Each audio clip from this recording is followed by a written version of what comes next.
आपण सर्वजण आज अर्जुन भाऊंच्या 13व्या निमित्त एकत्रित झालेलो आहोत. तर सर्वात प्रथम ज्यांच्या कार्यक्रमानिमित्त आपण एकत्र झालो त्यांचं 3 मिनिट ईश्वराची आठवण करून त्यांचंही स्मरण करूया आणि या कार्याला, सेवेला सुरुवात करूया.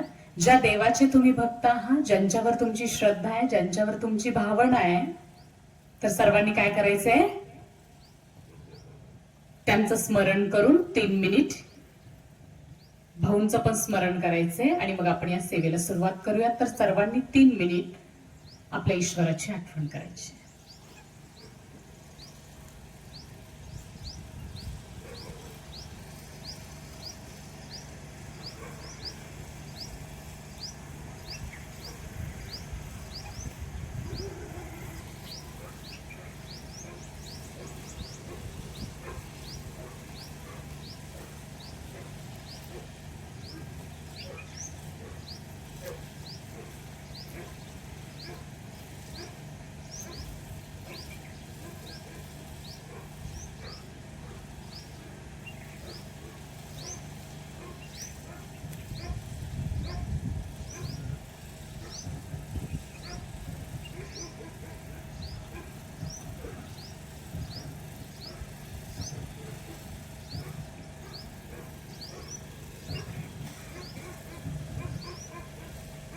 ओम शांती. आज आपण कैलासवासी अर्जुन तुकाराम बनकर भाऊ यांच्या 13व्याच्या विधीनिमित्त एकत्रित झालेलो आहे. त्यांचा परिवार जर आहे तर खरंच खूपच छान परिवार आहे. आबा भाऊंशी चर्चा झाली, त्यांनी सांगितलं की ते 5 जण भाऊ होते, यांचा 4था नंबर, 3 बहिणी, इतका मोठा परिवार आहे. आणि खूप लहानपणी आई वडील गेले है ना. 3 वर्षाचे असताना आई वडील गेले आणि मोठ्या भावानं हा परिवार सांभाळला. आणि या कलियुगाच्या अंतामध्ये इतका मोठा परिवार असणं, एकत्र परिवार असणं ही काही साधारण गोष्ट नाहीये. आज 5 व्यक्ती पण एकत्र राहू शकत नाही, प्रेमानं राहू शकत नाही. आणि या परिवारामध्ये मात्र 50 जण प्रेमानं राहतात, एकत्र आहेत. किंवा भले जरी वेगवेगळे राहत असतील तरी आपसी प्रेम तेवढं आहे. असा हा इतका चांगला परिवार. आणि अर्जुन भाऊंविषयी तर खूप सगळं सांगितलं की ते फक्त घरच सांभाळत नव्हते, तर अनेक गावांचे ते उपसरपंच पण होते, 5 वर्ष चेअरमन पण होते. म्हणजे खूप चांगल्या चांगल्या गोष्टी त्यांनी केल्या. त्यांना 3 मुली, 1 मुलगा आहे आणि आता 4 भाऊ आहेत, 3 बहिणी आहेत. आणि हा जो परिवार आहे तर ह्या परिवारामध्ये अर्जुन भाऊंच्या सोबत साथ देणाऱ्या त्यांच्या पत्नी, नाही का, कोणतीही जी गोष्ट आहे तर ती काही इतकी सहजासहजी होत नाही. मग त्यांच्या परिवाराला साथ देणाऱ्या म्हणा किंवा खांद्याला खांदा लावून चालणाऱ्या त्यांच्या अर्धांगिनी म्हणूयात किंवा त्यांच्या सौभाग्यवती किंवा लक्ष्मी म्हणूयात, त्यांनीही त्यांना या कार्यामध्ये सहकार्य केलं, सोबतीला राहिल्या, म्हणून त्या खूप चांगल्या प्रकारे कार्य करू शकल्या. आणि म्हणून आज मुली असतील, मुलगा असेल किंवा हा जो परिवार आहे खूप चांगल्या प्रकारे त्या काय करतायत? सांभाळतायत. आणि हे कार्य काय 1-2घांच्या येणं होत नाही, तर हे कार्य करण्यासाठी मात्र प्रत्येकाचा एक विशेष रोल असतो, पार्ट असतो. आणि तो प्रत्येक जण आपला पार्ट, आपला रोल जो आहे तर तो प्ले करत असतो. कारण जसं म्हटलं जातं, एक दिन आना एक दिन जाना, जग ये मुसाफिर खाना. एक दिवस यायचं आहे आणि एक दिवस जायचं आहे. हे जग जे आहे ना, हे एक मुसाफिर खाना आहे, पाहुण्यांचं घर आहे. आतापर्यंत असं कुणी आहे का हो की जो आला आणि परमनंट इथंच राहिला? असं कुणीच नाहीये. कारण ज्याला येणं आहे त्याला जाणं हे निश्चित आहेच. आपण आज सगळेजण बसलेलो आहोत, असं कुणी आहे का की ते म्हणेल नाही मी आता आल्यानंतर मला काय जायचं नाही, माझा परमनंट ऍड्रेस हाच आहे का कुणी? असं नाही. जो आला त्याला जाणं हे निश्चित आहे आणि त्या सत्याला मी स्वीकार केलं पाहिजे. जन्म जसं सत्य आहे तसं मृत्यू सुद्धा हे सत्य आहे. कारण ज्याला जन्म आहे त्याला मृत्यू आहे, ज्याला येणं आहे त्याला जाणं आहेच, हे फिक्स आहे. फक्त मी त्याला स्वीकार केलं का? आणि जोपर्यंत मी या सत्याला स्वीकार करत नाही ना, तोपर्यंत मी जीवनाचा आनंदच घेऊ शकत नाही.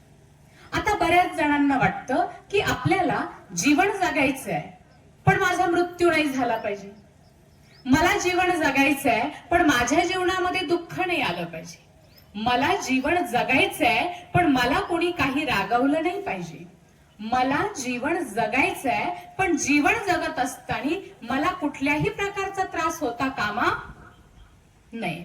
ही गोष्ट कशी शक्य आहे? कारण सुख दुःख जिथं आहे, जन्म मृत्यू जिथं आहे, हार जीत तिथं आहे, तिथेच तर जीवन आहे ना. विचार करा बरं, आपल्या जीवनामध्ये सुखच सुख आहे, दुःखाचं नामोनिशाण नाहीये, तर त्याला जीवन म्हणता येईल का? आपल्या जीवनामध्ये दुःखासोबत सुख आणि सुखासोबत दुःख आवश्यक आहे. दोन्हीही गोष्टी आवश्यक आहे. दोन्हीही गोष्टी एकाच नाण्याच्या बाजू आहेत. एकाच नाण्याच्या दोन बाजू आहेत, सुख आणि दुःख. मला तुमच्यामध्ये किती जणांना असं वाटतं की माझ्या जीवनामध्ये दुःख नकोच आहे? सगळ्यांनाच वाटतं ना? असं कोणीच नाहीये का त्यांना वाटतं की नाही माझ्या जीवनामध्ये दुःख पाहिजे, असं आहे कोणी? नाही. अहो, ईश्वरानं माझ्या जीवनामध्ये इतकं सुख दिलंय ना, पण इतकं सुख देऊन सुद्धा थोडं जरी दुःख जीवनात आलं ना की पटकन आपल्या मुखातून काय निघतं? माझ्याच माग काही पीडा लागली, माझ्याच माग काही साडेसाती लागली. दोष कुणाला देतो? साडेसाती लागलं शनिदेवांना. आता शनिदेवांचा काही रोल नाही. मी जे कर्म केलंय ना त्या कर्माचं फळ मला मिळत आहे आणि मी दोष कुणाला देते? कुणाला देते? शनिदेवांना. आता शनिदेव काय आपल्यावर असं त्यांची काय नाही.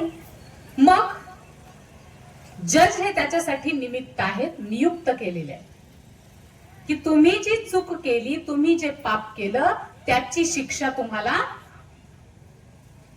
फाशी म्हणा, जन्मठेप म्हणा, 6 महिने, वर्ष, जे काही असेल शिक्षा, ती शिक्षा देण्याचा अधिकार त्यांना आहे त्यांच्या पदानुसार.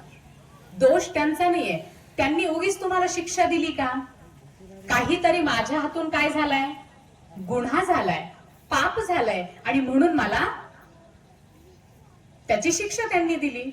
मग शनी देवतेंना सुद्धा आपल्याला दोष देण्याचा अधिकार नाहीये, कारण ते सुद्धा माझ्या कर्माच्या अनुसार मला जे काही फळ मिळते ते देत आहेत. म्हणून साडेसाती लागली तर शनिदेवाची नाही लागली, कुणाची लागली? आपल्याच कर्माची लागलेली असते, है ना? म्हणून आता दोष द्यायचा नाही, शनिदेवांना पण दोष नाही द्यायचा. आपल्याला फार सवय आहे, कुणाचं काही झालं दुनियामध्ये, काही कुणाचं झालं, आपल्याला दुःख लागलं, आपल्याला त्रास झाला की आपण पहिला दोष कुणाला द्यायचा?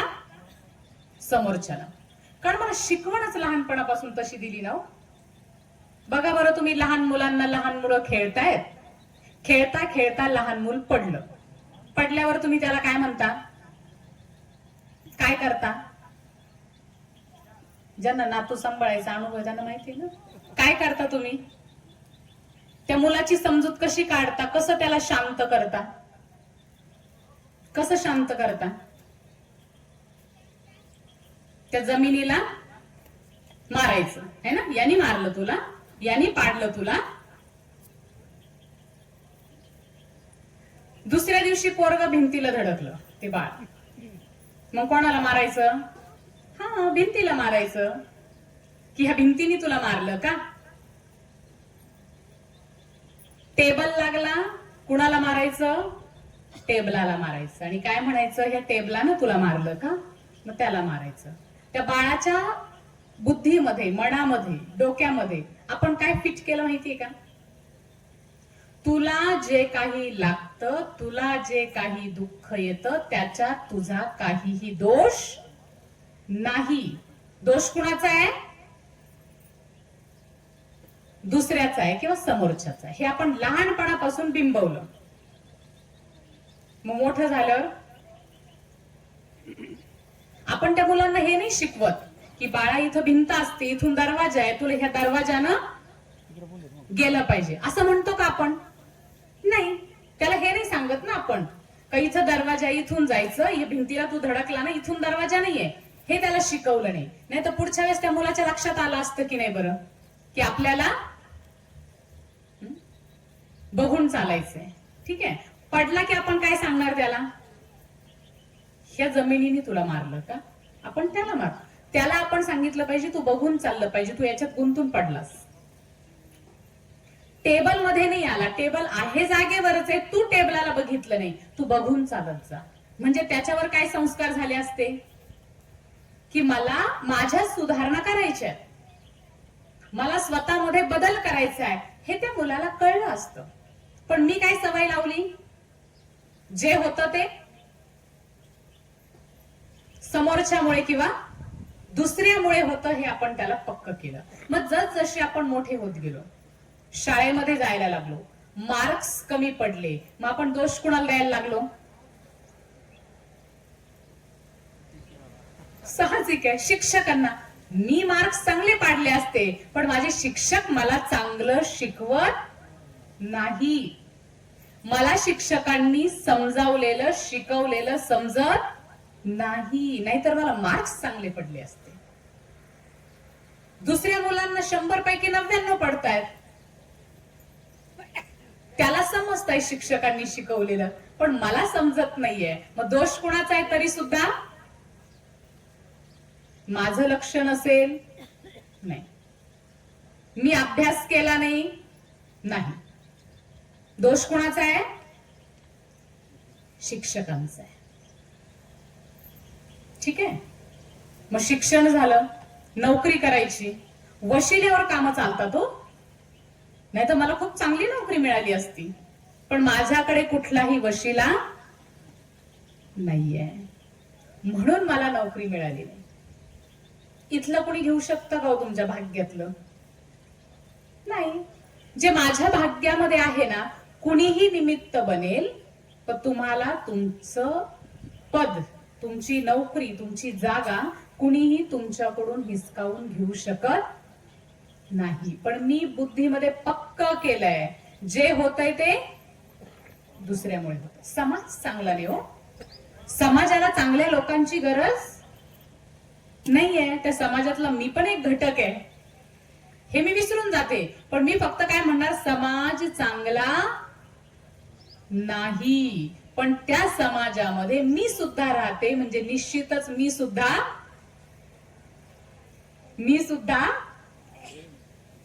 चांगली नाही, हे मान्य केलं पाहिजे.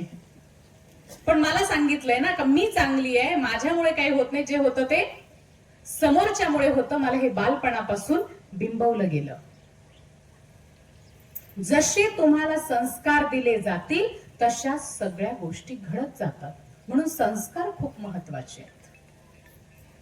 नोकरी झाली, लग्न कशी तरी लागली नोकरी, नंतर लग्नाचा विषय आला, 5-25 मुली बघितल्या, 5-25 मुलं बघितले, कुठून तरी लग्न जुळून आलं.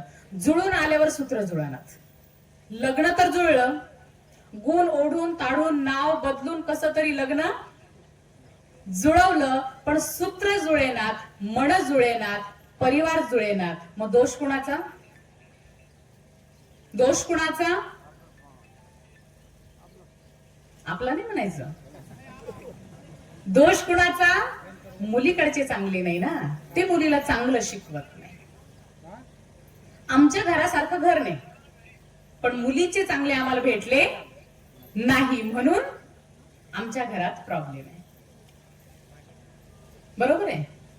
मी सून होते तेव्हा मला सासू चांगली भेटली नाही, आता मी सासू झाले, आता मला सून चांगली भेटली नाही, पण मी मात्र चांगली आहे ना. सगळा फॉल्ट आहे, सगळे दोष आहेत, ते सगळे कुणामध्ये हो? दुनियामध्ये. दोष माझा नाहीये, नाहीतर आमच्यासारखे शोधून सापडणार नाही यांना कुठे. इतके चांगले आहेत. आणि आमच्या घरची मुलगी कुठे गेली ना सून म्हणून, तिला सासरचे चांगले नाही भेटले. नवराच चांगला नाही हो तिचा, आणि सासू तर इतकी खट्या विचारूच नका. त्याच्यामुळे माझ्या मुलीचा संसार होईना. मुलाचं लग्न झालं, मुलाचं लग्न झालं, आमचा मुलगा म्हणजे काय, सोनं. अगदी बरोबर शब्द वापरला. माझा मुलगा म्हणजे सोनं. सोनंच नाही, खरं सोनं. आणि जी आली ती तिची लायकीच नव्हती आमच्या घरात यायची. पण कधी आत्मपरीक्षण करा बरं. हे सगळं झालं, याच्यामुळे झालं, त्याच्यामुळे झालं, सून चांगली नाही, सासू चांगली नाही, नवरा चांगला नाही, बायको चांगली नाही, हे सगळं ठीक आहे, मान्य आहे. पण आत्मपरीक्षण करा की मी कितपत योग्य आहे, मी कितपत चांगली आहे. खरंच मी जी आहे, जशी आहे तशी सर्वांना प्रिय आहे का. होऊ शकतं मी आज सफेद ड्रेस घालते, कुणी याच्यामध्ये असं असेल की त्यांना सफेद ड्रेस आवडतही नसेल, सफेद कलर आवडतही नसेल, मग ते म्हणतील ना काय ती तिने सफेद कलरची साडी घातली. त्यांचा दृष्टिकोन ती कोवर नाही. पण ठीक आहे, प्रत्येकाची चॉईस आहे. एखाद्याला सफेद आवडू शकतो, एखाद्याला गुलाबी रंग आवडू शकतो, एखाद्याला आकाशी कलर प्रत्येकाची आपली आपली चॉईस आहे. एखाद्याला काळा पण रंग आवडू शकतो. मला नव्हतं माहिती की नाव रावण पण ठेवतात म्हणून.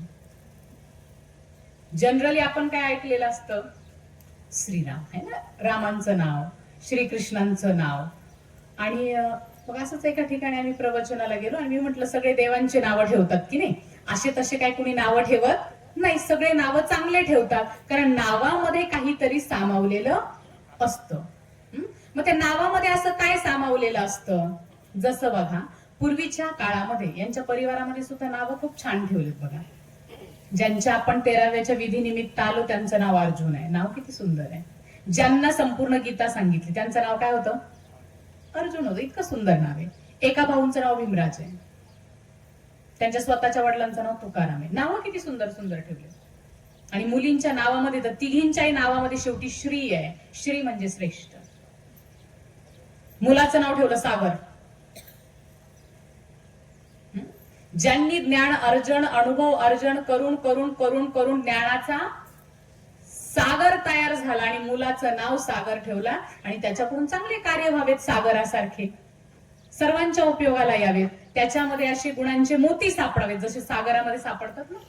सागराच्या तळाला गेलं की काय मिळतं, मोती मिळतात. तसं सागर भाऊंचा स्वभाव त्यांनी बनवला असेल. म्हणजे नावं सुद्धा किती अर्थपूर्ण आहेत बघा. मग असंच एकदा एक जण म्हणे नावामध्ये काय ठेवलंय. मी म्हटलं नावातच सगळं असतं. ते म्हणे नावात काही नसतं. आता बघा बरं, आपण एखाद्या व्यक्तीला सारखं जर म्हणत राहिलो, तू वेडा आहे का रे, तू वेडा आहे का, वेडा आहे का, सारखं म्हणत राहा बरं, किंवा आपल्यालाच कुणी म्हणतंय, मग कालांतराने काय होतं माहिती का, आपण एकटं बसलेला असल्यावर विचार काय येतो डोक्यात,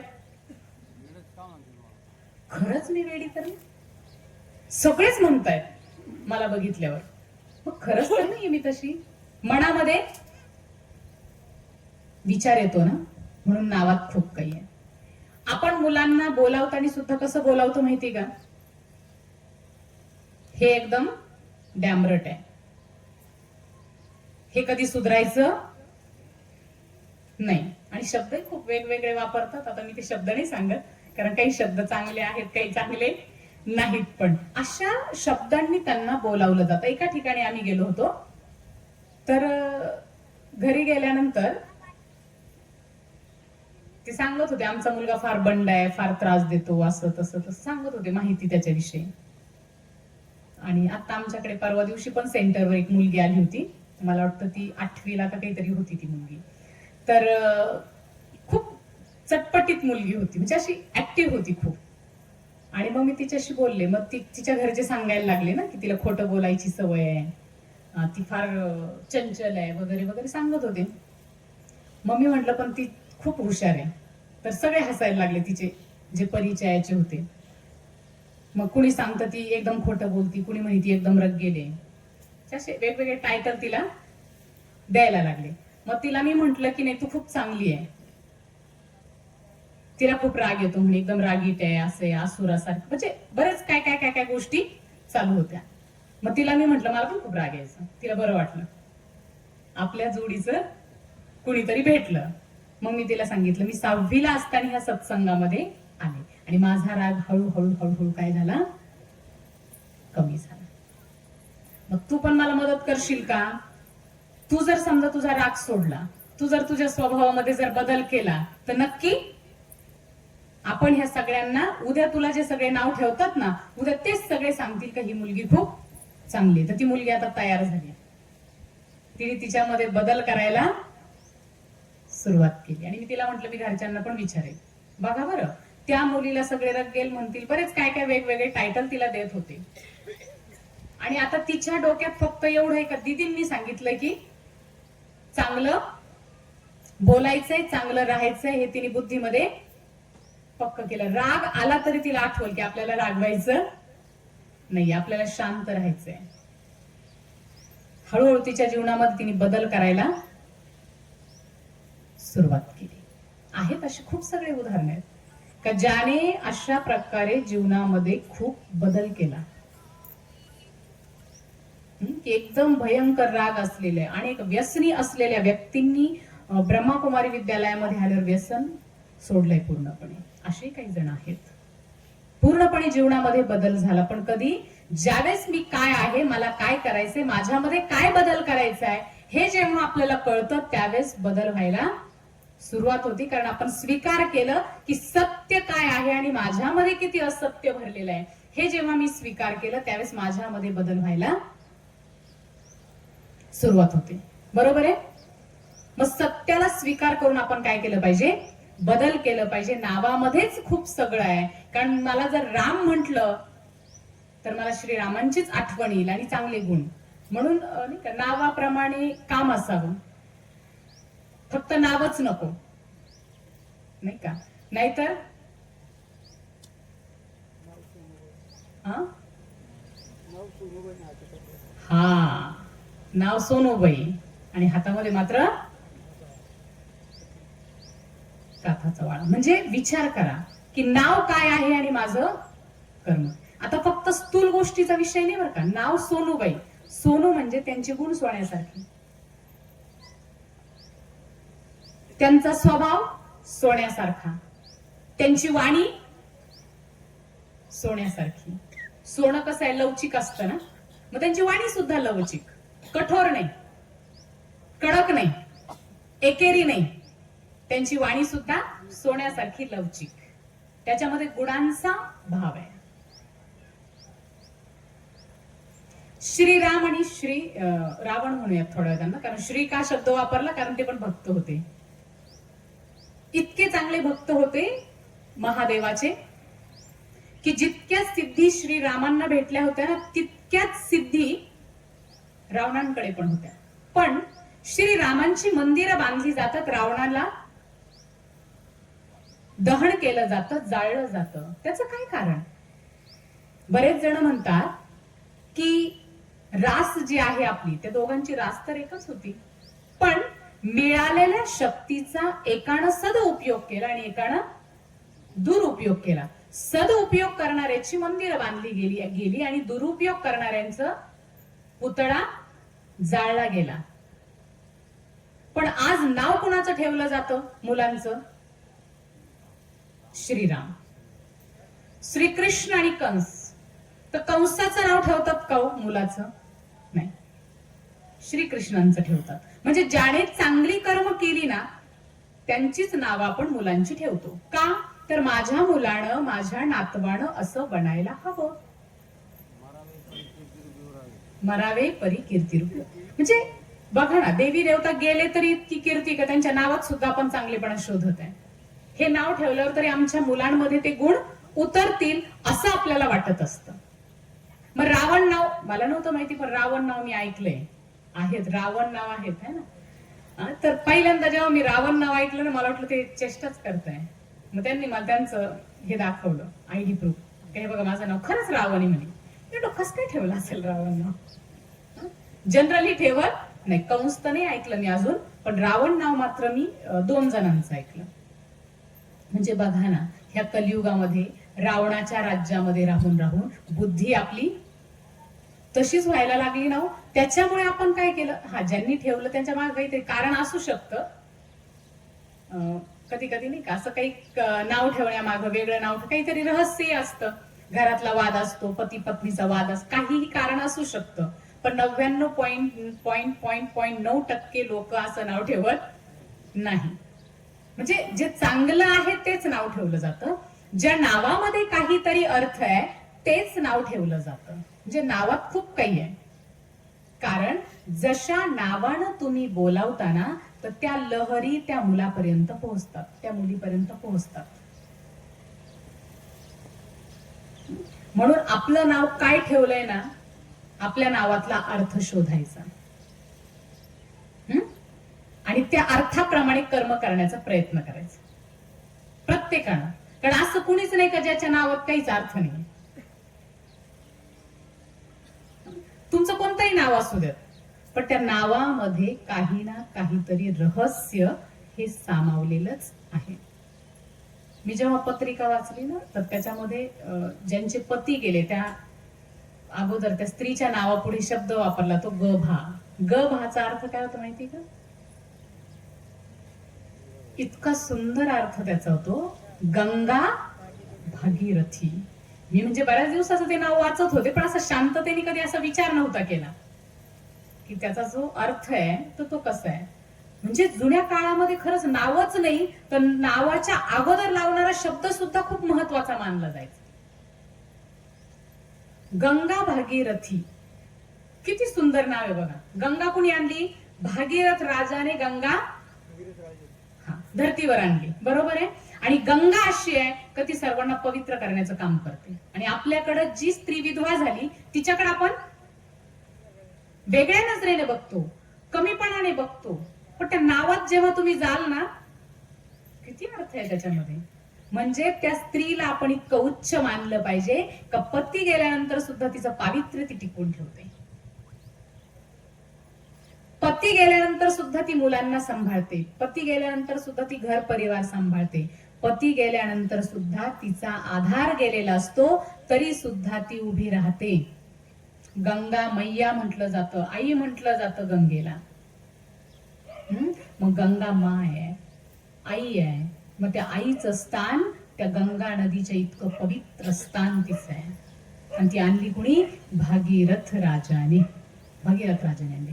मग भाग्यशाली रथ हा असा आहे. इतका त्या नावामध्ये अर्थ आहे.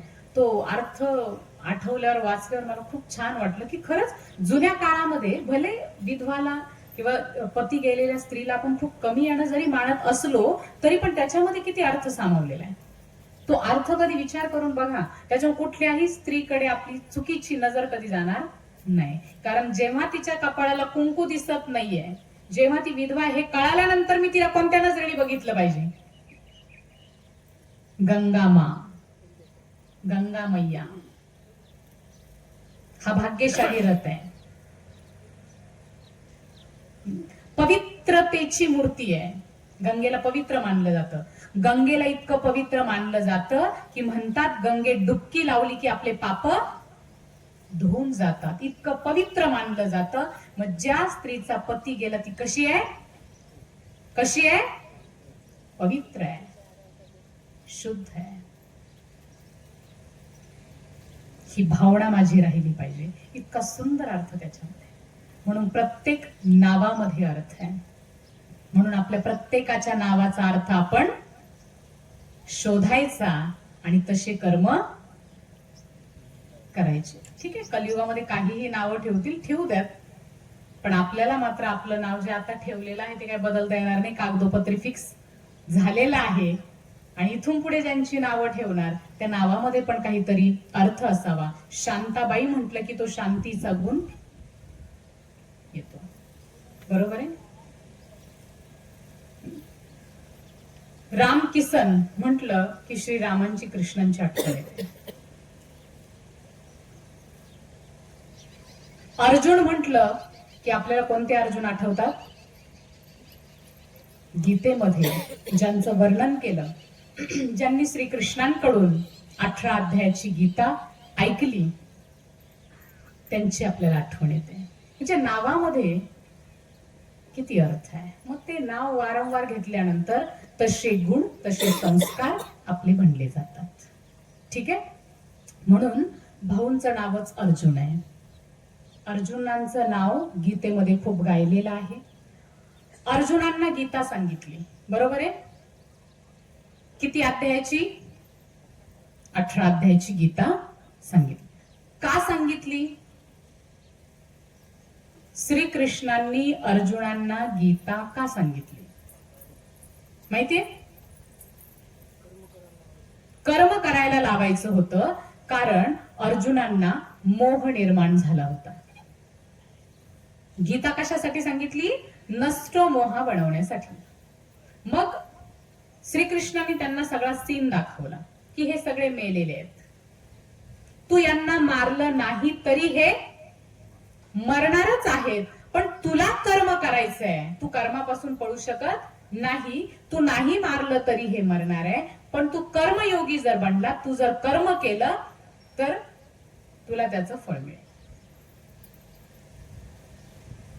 मोहामध्ये आले होते ते. हे सगळे माझे गुरुजन आहेत, भाऊ आहेत, सगळे माझे आप्तेष्ट आहेत, मी कसं यांना मारू?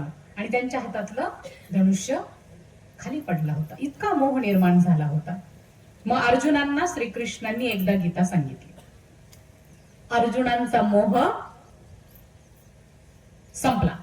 ते नष्टो मोहा स्मृतिर्लब्धा बनले, बरोबर. अर्जुनांचा मोह संपला. अर्जुन युद्धाला तयार झाले, बरोबर आहे. किती वेळेस ऐकली त्यांनी गीता? अर्जुनांनी गीता किती वेळेस ऐकली? पण एकदाच ऐकली. आपण किती वेळेस वाचली? आपण किती वेळेस ऐकली? माझ्यातला मोह किती नष्ट झाला? मला गीता किती समजली? 16व्या वर्षी माऊलींनी मराठीमध्ये, आपल्याला सोपं जावं म्हणून मराठीमध्ये अनुवाद करून ज्ञानेश्वर माऊलींनी आपल्या नेवासा गावामध्ये पैस खांबाला टेकून ज्ञानेश्वरी ग्रंथ लिहिला. कितव्या वर्षी? 16व्या वर्षी. मी आज 60 पर्यंत पोहोचत आले तरी मला न गीता समजली, न गीता मी आचरणात आणली. अर्जुनांना एकदा सांगितली, समजली. मी अनेकदा वाचली, अनेकदा ऐकली, तरी सुद्धा मला अजून समजली नाही. त्याचं कारण काय? त्यांच्यापेक्षा तुम्ही शिकलेले आहात, तुम्ही बुद्धिवान आहात. कम्प्युटरच्या, मोबाईलच्या, इंटरनेटच्या युगामध्ये आपण जगतो. आपली बुद्धी सुद्धा कम्प्युटर झाली आहे, तरी सुद्धा मला ती समजत नाहीये. का? कारण माझ्या बुद्धीमध्ये मी काय ठेवलंय माहितीये का? गीता कोणाला सांगितली? एक जण मला म्हटले, असंच प्रवचनाला गेलो आणि त्यांना मी म्हटलं गीतेमध्ये असं असं सांगितले. ते म्हणतात त्याच्यात काय एवढं? गीता आपल्याला थोडीच सांगितली. गीता कोणाला सांगितली? हा, अर्जुनाला सांगितली ना. मग ते बघतील काय करायचं ते, आपला काय संबंध? अहो, पण ते फक्त एक उदाहरण आहे आपल्या समोर की श्रीकृष्णांनी अर्जुनांना गीता सांगितली. पण गीता जर व्यवस्थित आपण ऐकलेली असेल, व्यवस्थित शब्द वापरल्याने, आपण जर गीता व्यवस्थित ऐकलेली असेल, वाचलेली असेल, तिला जर तुम्ही समजलं असेल, तर जीवन जगण्याची कला, जीवन जगण्याची दिशा त्याच्यामध्ये दिलेली आहे. जीवन कसं जगायचं, कर्म कसं करायचं, त्याच्यात कर्मयोग पण आहे, ध्यान योग पण आहे, संन्यास योग पण आहे, गृहस्थ योग, सगळ्या प्रकारचे योग त्याच्यामध्ये सांगितले. आणि शेवटी राजयोग पण सांगितला. राजयोग सर्वश्रेष्ठ योग मानले. मग मी हे फक्त योग ऐकले, पण प्रॅक्टिकल कोणताच योग मी जीवनामध्ये उतरवला नाही. कारण माझ्या बुद्धीत आहे गीता ही फक्त अर्जुनांना सांगितली नाही. अर्जुन फक्त एक उदाहरण आहे. खरी गीता निमित्त आहेत. ते गीता माझ्यासाठी आहे. प्रत्येक प्रश्नाचं उत्तर आपल्याला त्याच्यातून मिळेल. इतकी गीतेमध्ये ताकद आहे. मी तर इथपर्यंत ऐकलं की जर तुम्ही गीतेचा एखादा कागद जरी तुमच्या सोबत असेल ना, तुमच्याजवळ भूत सुद्धा येणार नाही. इतकी त्याच्यामध्ये ग्रंथामध्ये ते का कागदामध्ये इतकी ताकद आहे. आणि ते आचरण केल्यावर मी किती शक्तिशाली बनल हा कधी विचार नाही आला डोक्यात. जर त्या ग्रंथामध्ये एवढी ताकद आहे,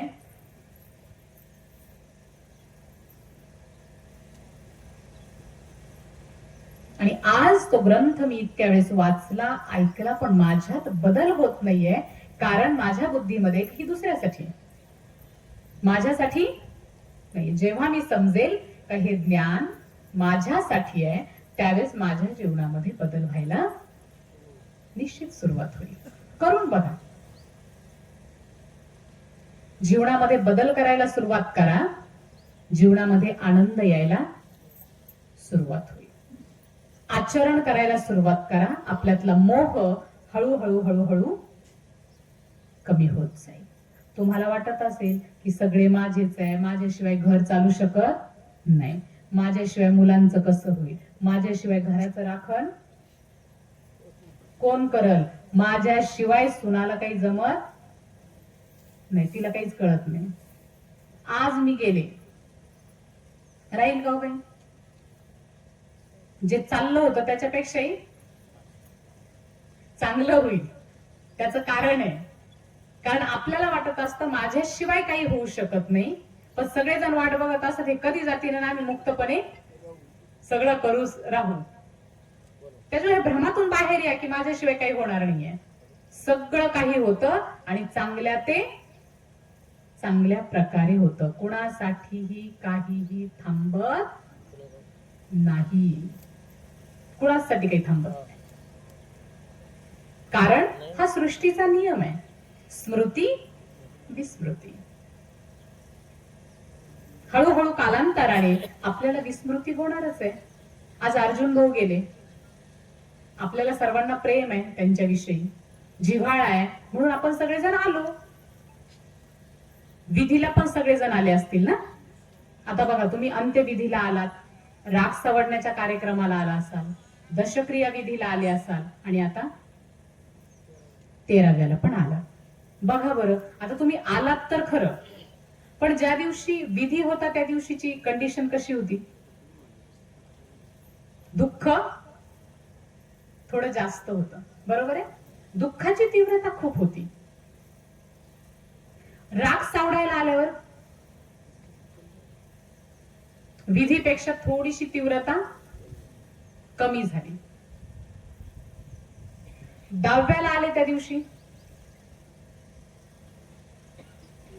आणखी कमी. आज 13व्याला आले आणखीन कमी. महिन्याला जे येतील ते बघतील आणखी कमी. वर्ष श्राद्धाला आल्यावर वाटणार नाही तुम्ही त्यांच्या दुःखाच्या कार्यक्रमाला आलायत. आता हा बदल कसा झाला?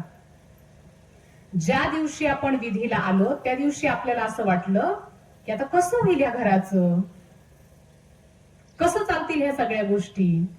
मुलालाही वाटलं असेल, आता शेवटी आधार असतो ना वडील म्हणजे, मुलालाही वाटलं असेल तर वडिलांच्या शिवाय, कारण वडील भले घरात जरी बसले काही करत असतील नसतील पण तो एक आधार असतो ना, कसं होईल माझं, खूप सगळे विचार आले असतील.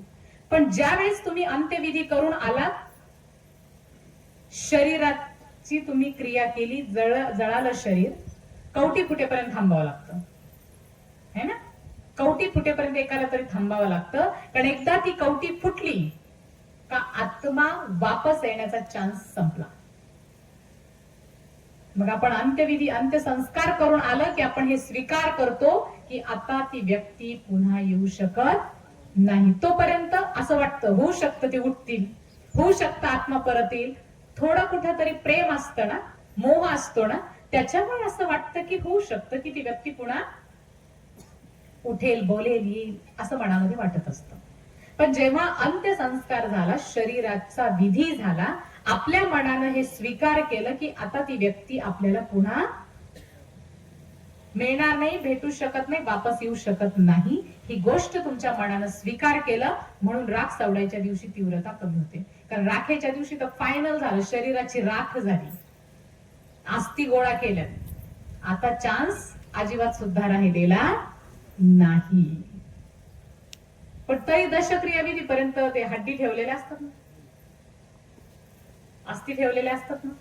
मग तोपर्यंत मनामध्ये कुठंतरी असतं की त्या, जसं नाही का ते हड्डी दधीची ऋषींचं उदाहरण मी ऐकलं होतं की दधीची ऋषी जे आहेत तर त्यांच्या हाडातून सुद्धा आवाज यायचा ईश्वराच्या नावाचा.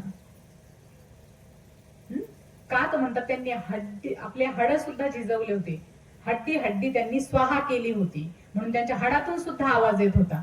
मग मनात असतं कुठंतरी दशक्रियापर्यंत की होऊ शकतं की त्यांच्या हाडातून एखादा आवाज तर येईल. मुलाला वाटतं मला आवाज तर देतील, मुलीला वाटतं मला तरी माझ्यात खूप जीव होता, वडील मला तर आवाज देऊन बघतील. आवाज येतो काय 10व्यापर्यंत थोडीशी अपेक्षा असते, थोडीशी. पण जेव्हा अस्थि विसर्जन झालं मग 13व्याला मात्र आपण संकल्प सोडतो की आता माझी प्रिय व्यक्ती मला सोडून गेली आहे, ती आता वापस येणार नाही. त्या प्रिय व्यक्तीसाठी मला काय करायचं, तर मला माझ्यातल्या एखाद्या वाईट चुकीच्या गोष्टीला सोडायचंय का जी माझ्या वडिलांना प्रिय नव्हती, जी माझ्या प्रिय व्यक्तीला जी गोष्ट प्रिय नव्हती, आवडत नव्हती, ती गोष्ट मला पूर्ण वर्षभर त्याग करायचंय. याच्यासाठी 13व्याला संकल्प सोडतात का मी अमुक गोष्ट खाणार नाही, घालणार नाही.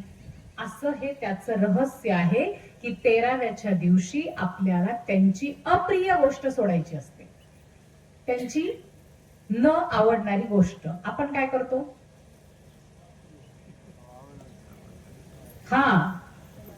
त्यांना जी आवडायची ना ती सोडून देतो. आता मला जे आवडतं ते तुम्ही केलं तर मला चांगलंच वाटेल ना.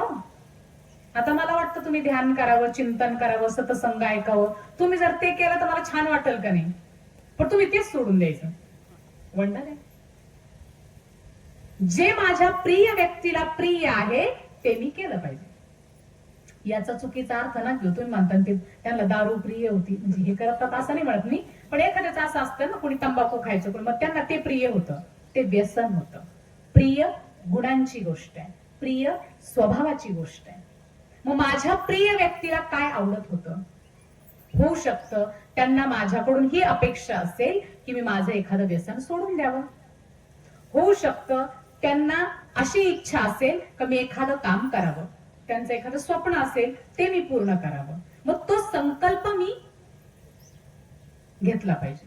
आता एका ठिकाणी तर संकल्प सोडला, 13व्यालाच प्रवचन होतं. मग मी गेल्यावर विचारलं तर त्या भाऊंचे जावई होते, तर त्यांना म्हटलं तुम्ही काय सोडलं, ते आंबा. म्हटलं आंबा का बरं सोडला, म्हणे मला नाही आवडत. आता सोडायचं कोणासाठी आहे, जे गेले त्यांच्यासाठी सोडायचं ना. एक तर त्यांना जे आवडतं ते तुम्ही धारण करा, ते करा, म्हणजे ते गेल्यावर बिचारे खुश होतील ना. जिवंतपणी नाही पण मी गेल्यावर जरी माझ्या आवडीच्या गोष्टी हे करतायत, त्यांना समाधान मिळेल, आनंद मिळेल. आता जे तुम्हाला आवडत नाही ते सोडलं त्याला काय अर्थ आहे. आणि एका परिवारामध्ये मी गेले तर त्यांनी सांगितलं की मी माझ्या पतीला जे जे आवडतं ते मी सगळं सोडेन, पदार्थ. मग मी म्हणलं काही खायलाच राहणार नाही तुम्हाला, त्याच्यापेक्षा तुमच्या पतीला तुमच्याकडून काय अपेक्षा होती, तुमच्या पतीमध्ये असे चांगले कोणते गुण होते ते तुम्ही सोडा. ते चांगले गुण जे आहेत तर तुमच्यामध्ये ते धारण करा त्या गुणांना, आणि जे अवगुण आहेत तुमच्यामधले जे अवगुण आहेत त्याला काय करा, सोडा.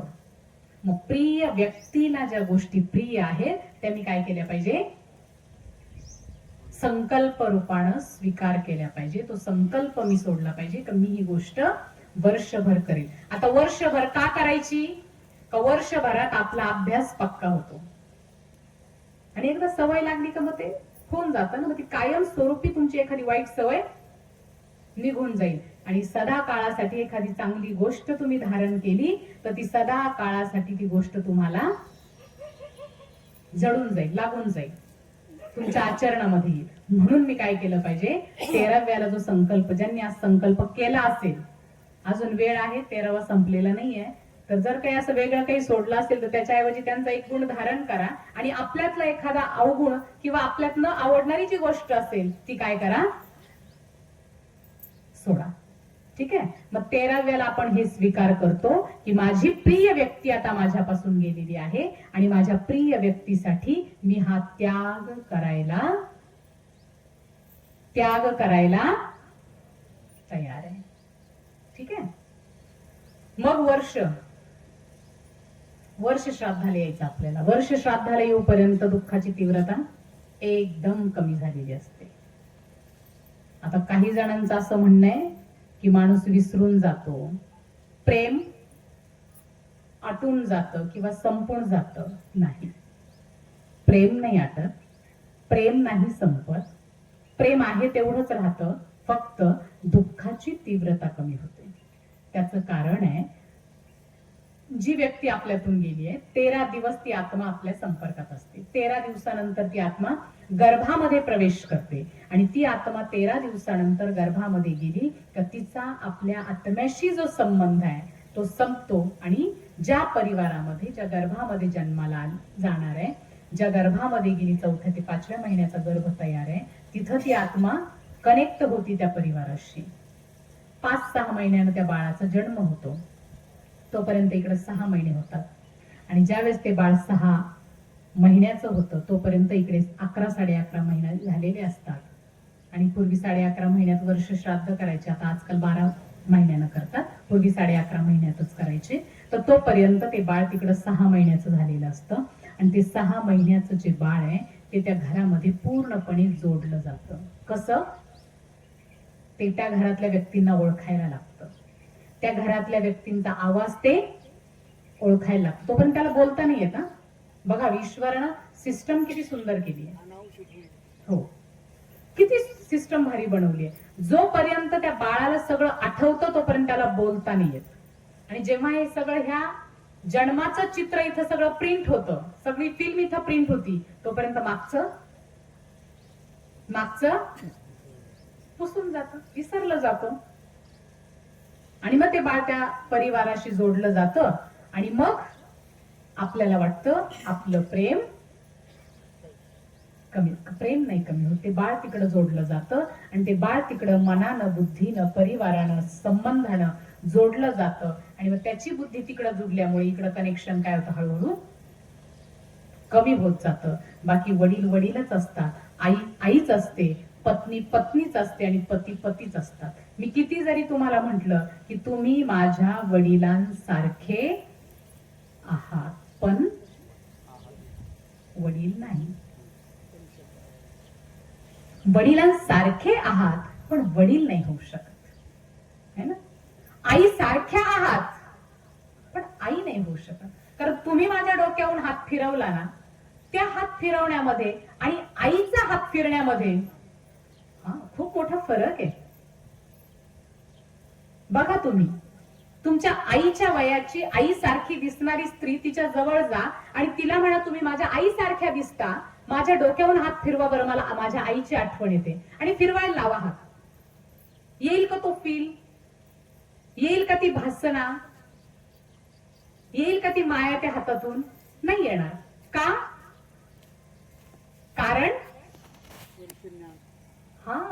कारण तुम्ही जेव्हा त्या व्यक्तीला स्पर्श करताय त्यास तुमच्या डोक्यात काय, हे माझं नाही, हे ना मूल, हे माझं मूल नाहीये, हे तर दुसऱ्याच आहे, मी कस काय त्याची आई होऊ शकेल?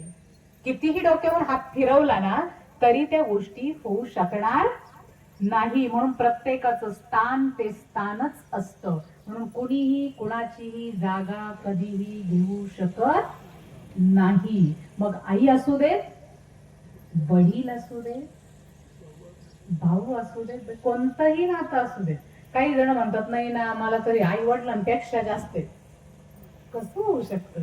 करून बघा, अनुभव घेऊन बघा. तुम्ही म्हणा की मी माझ्या मुलांना एवढं जीव नसेल लावलं, एवढं यांना लावलं. शक्य आहे का हो ही गोष्ट? विचारा बरं स्वतःच्या मनाला. होऊ शकतं का हे? जेव्हा तुमचा मुलगा आजारी पडतो आणि ज्याला तुम्ही मुलापेक्षा जास्त जीव लावलं तो आजारी पडला, तुम्ही कुणाकडे आधी पळाल? खरं सांगायचं, कुणाकडे अगोदर जाल? स्वतःच्याच मुलाकडे ना. का? आईचं प्रेम आहे, वडिलांचं प्रेम आहे. मध्ये तुम्हाला मुलगा जन्माला आलेला कळलं, तुम्ही त्या मुलाला घेऊन आला, 17-18 वर्ष तुम्ही त्याला खूप जीव लावलं, खूप काळजी घेतली, खूप प्रेम केलं, बरोबर आहे? आणि 18 वर्षानंतर तुम्हाला कळलं की ते मूल बदललेलं आहे, ते मूल आपलं नाहीये, ते दुसऱ्याच आहे, माझं मूल त्यांच्याकडे गेलंय.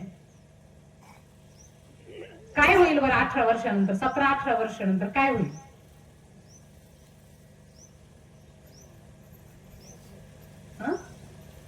काय होईल बाबा? काळीच फिरल, धस होईल. आणखी काय होईल? तुम्हाला कळलं तुमचा मुलगा तिकडे आहे, हा तुमचा मुलगा नाही. हा, आणखी काय होईल? तुम्हाला काय इच्छा निर्माण होईल लगेच? बघा बरं का, विचार करा. कळलंय तुम्हाला सत्य की हे मूल माझं नाहीये, ते तिकडे जे उभं आहे ते माझं मूल आहे. काय होईल? पटकन तुम्ही त्याच्याकडे जाल आणि तुम्ही पटकन म्हणाल की हे मूल माझे, त्या मुलाला मिठी माराल, त्याच्यावर प्रेम कराल. जे तुमचं इतके दिवस नव्हतं, तुम्हाला आत्ता ह्या क्षणाला कळालं ते तुमचं आहे. ऑटोमॅटिक ह्या मुलाच्या प्रती ज्या भावना होत्या त्या सगळ्या ट्रान्सफर झाल्या. याच्याविषयी प्रेम राहील पण त्याच्यावर जास्त होईल. किती एका सेकंदामध्ये फक्त कळलं, लगेच तुमची प्रेमाची भावना पूर्णपणे बदलली. आणि जे खरंच आपली आई आहे, खरंच आपले वडील आहे, जो खरंच आपला भाऊ आहे, खरंच मुलगा आहे, त्याची जागा कसं काय कुणी घेऊ शकतं? हा, प्रेम त्यांच्या सारखं करू शकतात, ती जागा नाही कुणी घेऊ शकत. प्रत्येकाचं एक आपलं वेगळं स्थान. कितीही मुलांनी म्हटलं ना तरी पण वडिलांची जागा वडिलांची जागा, आईची जागा ती आईची जागा, तिला कोणीही बदलू शकत नाही. मग हे सुद्धा आपल्यामध्ये बदल होता कामा नये. हा सगळा बदल होण्याचं कारण आहे का प्रत्येकाचं आपलं आपलं स्थान. आणि मग 1 वर्षामध्ये कसं आपण आपल्या प्रिय व्यक्तीला विसरू शकतो? कधीच नाही विसरू शकत. शेवटच्या क्षणापर्यंत आपण कितीही म्हातारे झालो ना तरी बुद्धीमध्ये असतं की माझे वडील होते, माझे वडील असे होते. वडील म्हटलं की ते चित्र, ती छवी माझ्या समोर येणार आणि लगेच ते सगळं चलचित्रपट तो समोर येणार. आपण म्हातारे झालोय पण नातू परनातू बघितले, पण तरी सुद्धा आपले वडील म्हटलं की ती प्रतिमा आपल्या समोर तीच येऊन उभी राहते. मी जर म्हटलं वडील, तर माझे वडील तुमच्या डोळ्यासमोर नाही येणार, प्रत्येकाच्या डोळ्यासमोर ज्याचे त्याचे वडील येतील. आई म्हटलं की ज्याची त्याची आई समोर येईल. आणि 1 वर्षात असं काय होतं की आपण प्रेम विसरून जाऊ? तर प्रेम कधीही विसरत नाही, प्रेम कधीही कमी होत नाही. फक्त ती व्यक्ती त्या दुसऱ्या परिवाराशी जोडली जाते, तिथं त्यांचा जन्म होतो आणि म्हणून आपल्या दुःखाची तीव्रता कमी होते, प्रेम कमी नाही होत. म्हणून असं कोणालाही नाही म्हणायचं की बघा विसरले सगळे, गेले विसरून, झालं यांचं दुःख कमी. अजिबात नाही. प्रेम प्रेमच असतं. प्रत्येकाचं स्थान ते स्थानच असतं. आणि म्हणून वर्ष श्राद्धानंतर बऱ्यापैकी दुःखाची तीव्रता. आता आपण सुद्धा बघा ना, आपल्या घरामध्ये जे छोटं बाळ आलं 1 वर्षानंतर 2 वर्षानंतर ते आपल्याच परिवारामध्ये पूर्ण गुंतलं जातं ना, तर ते त्याला मागच्या जन्माचं आठवतं घेऊन जातं. आता काहींना असं वाटतं आपल्याला मागच्या जन्माचं का नाही आठवायला पाहिजे होतं. मग मी सांगत असते, या जन्मातला पती दारू पिणार आहे आणि मागच्या जन्मातला पती चांगला आहे, निर्व्यसनी आहे, धनानं संपन्न आहे, तर तुमची बुद्धी कोणत्या पतीकडे राहील? कोणत्या पतीकडे राहील? निश्चित मागच्या. बरोबर आहे ना? म्हणून ईश्वरानं खूप चांगलं नाटक बनवलं. एखाद्याने एखाद्याचा खून केलाय आणि मागच्या जन्माचं आठवत आहे, ह्या जन्मात मी काय करत पुन्हा त्यांचा खून, त्यांना पुढच्या जन्मात आठवणार ना ते पुन्हा. म्हणून ईश्वरानं हा स्मृती विस्मृतीचा खेळ बनवला. आणि मग माझ्या जीवनामध्ये जे कर्माचे भोग येतात दुःखाच्या रूपानं, मग ते दुःखाच्या रूपानं येणारे भोग हे सगळे माझ्या कर्माची फळं आहेत. आणि मी याला काय केलं? दुसऱ्यावर लोटलं किंवा नाही कोणी सापडलं तर देवावर टाकून दे. अहो काय इतके तर वंडरफुल बोलतात, आश्चर्यकारक गोष्टी असतात. काही जण म्हणतात देवाला आमचं चांगलं चाललेलं बघ म्हणा. तुम्हाला हसू आलं तसं मलाही पहिल्यांदा हसायला आलं. आता देवाला कसं काय चांगलं दाखवणार नाही? तो बिचारा आपल्या रोल मध्ये पडत नाही. हा मग विचार करा, जर समजा ईश्वर बुद्धी देणार आहे म्हणतो, ईश्वर कर्माचं फळ देणार आहे म्हणतो, म्हणून खूप छान हे बघा, जैसे ज्याचे कर्म तैसे फळ देतो रे ईश्वर. जसं ज्याचं कर्म आहे तसं ईश्वर फळ देतात. मग तुम्ही चांगली कर्म केली, चांगल्या कर्माचे फळ सुखाच्या रूपाने मिळतील. वाईट कर्म केलं तर वाईट कर्माचं फळ दुःखाच्या रूपाने मिळत. इथे काय शनिदेवांचा दोष नाही, त्यांना नाव ठेवायचं नाही. 7.5 लागली तर कोणामुळे लागली? माझ्या कर्मामुळे. शनिदेवांचा दोष नाही. मला पती चांगला नाही भेटला, त्याला सुद्धा कारणीभूत हा माझंच कर्म आहे. मी मागच्या जन्मी काहीतरी असं केलं असेल त्याच्यामुळे मला भेटली. पत्नी चांगली नाही मिळाली, सून चांगली नाही मिळाली, सासू चांगली, काहीतरी माझा कर्माचा हिशोब आहे आणि म्हणून मला अशा व्यक्ती माझ्या जीवनामध्ये आल्या. विनाकारण कोणीही कोणाच्या जीवनामध्ये येत नाही. प्रत्येकाचं येणं आपल्या जीवनामध्ये काही ना काहीतरी कर्माचा हिशोब किंवा संबंध असतो. आणि आपण सगळेजण या कलियुगाच्या अंतामध्ये वावरतोय है ना. कलियुग अंतिम टप्प्यामध्ये. कधी या सृष्टीचा शेवटचा क्षण येईल सांगता येत नाही. परमात्मा सांगतात की कलियुग अभी बच्चा नहीं है बल्कि थोड़ा सा बच्चा है. कलियुग आता लहान नाही राहिलंय, आता ते एकदम थोडंसं शिल्लक राहिलेलं आहे. कधी शेवटचा क्षण येईल सांगता येत नाही. ऍटॉमिक बॉम्ब्स तयार आहेत, गृहयुद्ध, घराघरामध्ये युद्ध, या सगळ्या गोष्टी आता तयारीत आहेत.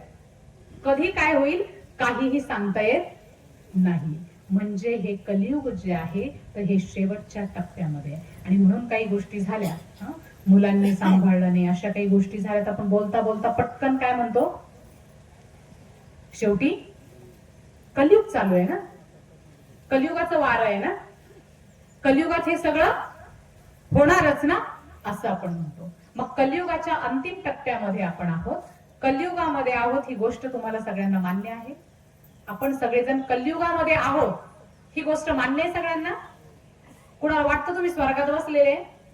स्वर्गात बसलेले असले तुम्हाला बीपी, शुगर वगैरे, हार्ट अटॅक काही होणार नाही. ज्या अर्थी ह्या सगळ्या गोष्टी आहेत त्या अर्थी आपण कलियुगामध्ये आहोत. मान्य आहे ना ही गोष्ट? मग कलियुगामध्ये तुम्ही मुलगा श्रीरामांसारखा असावा ही अपेक्षा कशी ठेवू शकता? कलियुगाच्या अंतामध्ये तुम्ही आहात ना. श्रीराम त्रेतायुगामध्ये होते ना, मग तुम्ही कलियुगाच्या टप्प्यात आहात ना, मग कसं काय हे होऊ शकतं? आणि कलियुग अतिला चाललाय, कलियुग अंतिम टप्प्यामध्ये आहे. याचे 5 लक्षण जे आहेत ना, तर श्रीकृष्णांनी त्यावेळेस सांगितले होते अर्जुनांनी. 5 पांडवांना सांगितलं की ज्यावेळेस अर्जुनांनी त्यांना विचारलं की कलियुग आहे, कलियुग येणार आहे, ते कसं असेल, हे आम्ही कसं ओळखायचं, त्यावेळेस श्रीकृष्णांनी सांगितलं की तुम्ही 5ही जण 5 दिशेला जा. आणि 5 जण 5 दिशेला गेले आणि थोड्या वेळानं 5ही जण वापस आले. 5 जण वापस आल्यावर 5 जणांना 5 दृश्य दिसले. एका जणाला असं दृश्य दिसलं की एक गाय आपल्या बछड्याला इतकं चाटते ते रक्तबंबाळ होतं. दुसऱ्या जणाला असं दृश्य दिसतं की 2 विहिरी आहेत,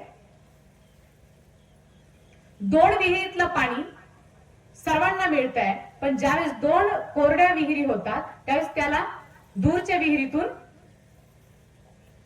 पाणी येतं. तर हे दुसरं दृश्य दिसलं. तिसरं दृश्य त्यांना असं दिसलं की एक हत्ती आहे आणि त्याला 2 सोंडी आहेत. एका हत्तीला 2 सोंडी आहेत, 2 सोंडीचा हत्ती. कसं काय हे 2 सोंडी असतील म्हणे. तिसऱ्या जणाला असं दृश्य दिसलं की एक गाय आपलीच विष्ठा खाते, शेण खाते, विष्ठा खाते. आणि 5व्या जणाला असं दृश्य दिसलं, एक खूप मोठा दगड डोंगरावरून घरंगळत खाली येतो, मोठमोठ्या वृक्षांना पाडतो आणि एका गवताच्या काडीला येऊन थांबतो. 5 जणांना 5 दृश्य दिसले. याच्यावरून ओळखायचंय कलियुग चालू आहे. दिसतं का हे आपल्याला काही असं दिसलं तरी कळालं नसेल. हे 5 लक्षण. मग 5ही पांडवांना हे काय लक्षात नाही आलं आणि त्यांनी श्रीकृष्णांना विचारलं की याच्यावरून कसं काय समजायचं कलियुग आलं. जसं आपल्याला प्रश्न पडले याच्यावरून कसं काय कळणार आहे कलियुग आलं म्हणून. मग त्यांनी श्रीकृष्णांना विचारलं. श्रीकृष्णांनी इतका सुंदर त्याचा अर्थ सांगितला. श्रीकृष्णांनी सांगितलं, एक गाय आपल्या बछड्याला इतकं चाटते की ते रक्त भंबाळ होतं. गाय वासराला का चाटते? प्रेमानं, है ना, प्रेमानं चाटते ना ती. वासरू जवळ आलं की गाय त्या वासराला प्रेमानं चाटते, पण इतकं चाटते की ते रक्त भंबाळ होतं. कलियुगामध्ये आई वडील मुलांवर प्रेम करतात. इतकं प्रेम करतात की त्या प्रेमामध्ये पोरं रक्त भंबाळ होतात, म्हणजे पुरे बिघडून गेले. आता परवा दिवशी आम्ही बदामबाई हायस्कूल मध्ये कार्यक्रम होता. तर कार्यक्रम झाल्यानंतर सरांसोबत आमची चर्चा चालली, मुख्याध्यापकांसोबत. तर त्यावेळेस ते सांगत होते का दीदी आता असा GR निघालाय का हा मुलगा हुशार आणि हा ढ आहे असं सुद्धा आम्ही म्हणायचं नाही. तुलना सुद्धा करायची नाही. का तर मग तो दुःखी होतो, तो डिमोटिवेट होतो, काय म्हणतो त्याचा आत्मविश्वास कमी होतो. म्हणून असं बोलायचं सुद्धा नाही. आता पहिले ऐकलं होतं मारायचं नाही, रागवायचं नाही, इथपर्यंत होतं. पण आता तुलना सुद्धा करायची नाही. आणि मग तुमचे मुलं बिघडल्यावर तुम्ही काय म्हणायचं, या शाळेला शिस्त नाही.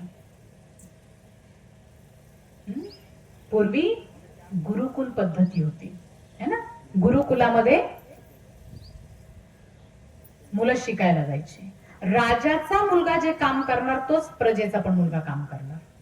त्याच्यामध्ये पात्र कोण ते असं नव्हतं की राजाच्या मुलाला अजिबात झाडू लावायची काम किंवा सेवा नव्हती, काम नव्हतं, असं नव्हतं. राजाच्या मुलाला हे सगळं करावं लागत होतं. कारण ज्यावेळेस एखादी अशी परिस्थिती येईल तर राजाला हे सुद्धा काम जमले पाहिजेत. म्हणजे राजाला सुद्धा इतकं ट्रेन केलं जायचं. जितका प्रजेचा मुलगा जितका ट्रेन असेल तितकंच राजाच्या मुलाला सुद्धा ट्रेन केलं जायचं. आता आहे का तसं? नाही. आता कुणीही असो, कुणालाही रागवायचं, मारायचा विषय तर खूप दूरचा, पण रागवायचं सुद्धा नाही. जबरदस्तीने 8वी पर्यंत पास करायचे, नापास करायचे नाही. आम्ही जातो ना असं नैतिक मूल्य शिकवायला, छान छान अनुभव येतात. एकदा असंच मधल्या सुट्टीच्या अगोदरचा माझा तास होता नैतिक मूल्य शिकवायला, आणि तास संपला आणि मी स्टाफ रूम मध्ये गेले. मग ते मॅडम पेपर लिहित होत्या. मी म्हटलं तुम्ही का पेपर लिहिताय? म्हणे अहो दीदी आता असं सुरू झालंय ना की मुलांना नापास नाही करायचं, मग पास होण्यापुरते मार्क पाडायचे, मग आम्ही त्यांचे पेपर लिहितो. काय अवघड आहे. आणि जेव्हा जीवनाच्या परीक्षा येतील तेव्हा कोण सोडवेल पेपर?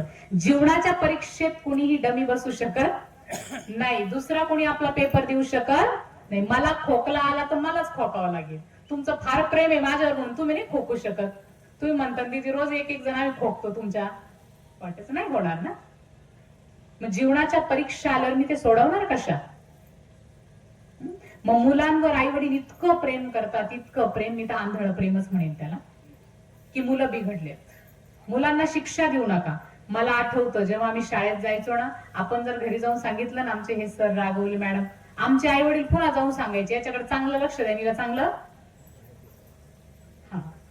तर असे आपले आई वडील होते. आणि आता आई वडील मुलांना तुलना सुद्धा नाही करायची सांगतात. माझ्या मुलाला काही म्हणायचं नाही, झाला तर झाला नापास. आपण त्याच्या जीवनाचं काय? उद्या त्याला नोकरी पाहिजे, बाकीच्या सगळ्या गोष्टी पाहिजे, त्या होतील का? नाही. म्हणून कलियुगाच्या अंताचं हे लक्षण आहे की एक गाय आपल्या बछड्याला चाटते. म्हणजे आई वडील मुलांवर इतकं प्रेम करतात की ते रक्त भंबाळ होतं.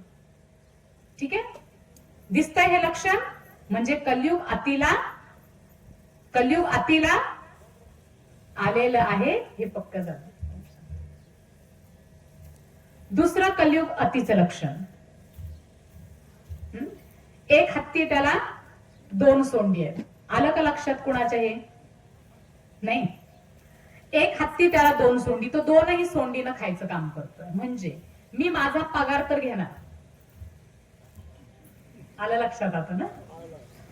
मी माझा पगार तर घेणार, पण त्या पगारासोबत टेबल खालून पण घेणार, टेबलच्या वरून पण, आणि पगार म्हणजे टेबलच्या वरून.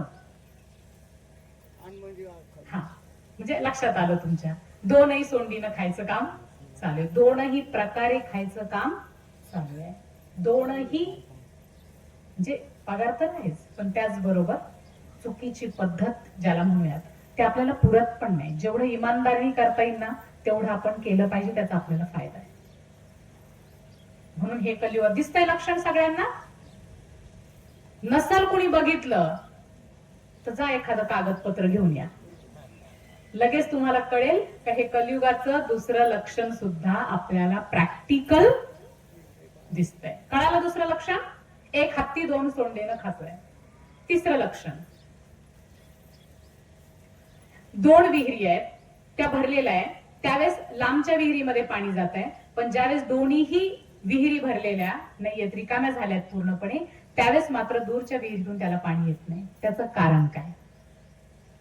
तर एक आई वडील अनेक मुलांना सांभाळू शकतात, पण अनेक मुलं एका आई वडिलांना सांभाळू शकत नाही. त्यांना दूरच्या विहिरीतून पाणी घ्यावं लागतं. म्हणजे काय? वृद्धाश्रम. काहींना मुलं न सांभाळता मुली सांभाळतात. हे कलियुग अतीचं लक्षण आहे. दिसतं हे पण, म्हणजे समजायला हरकत नाही का हे काय चालू आहे? कलियुग चालू आहे आणि अंतिम टप्प्यामध्ये आहे. चौथं लक्षण, एक गाय आपलीच विष्ठा खाते. म्हणजे काय?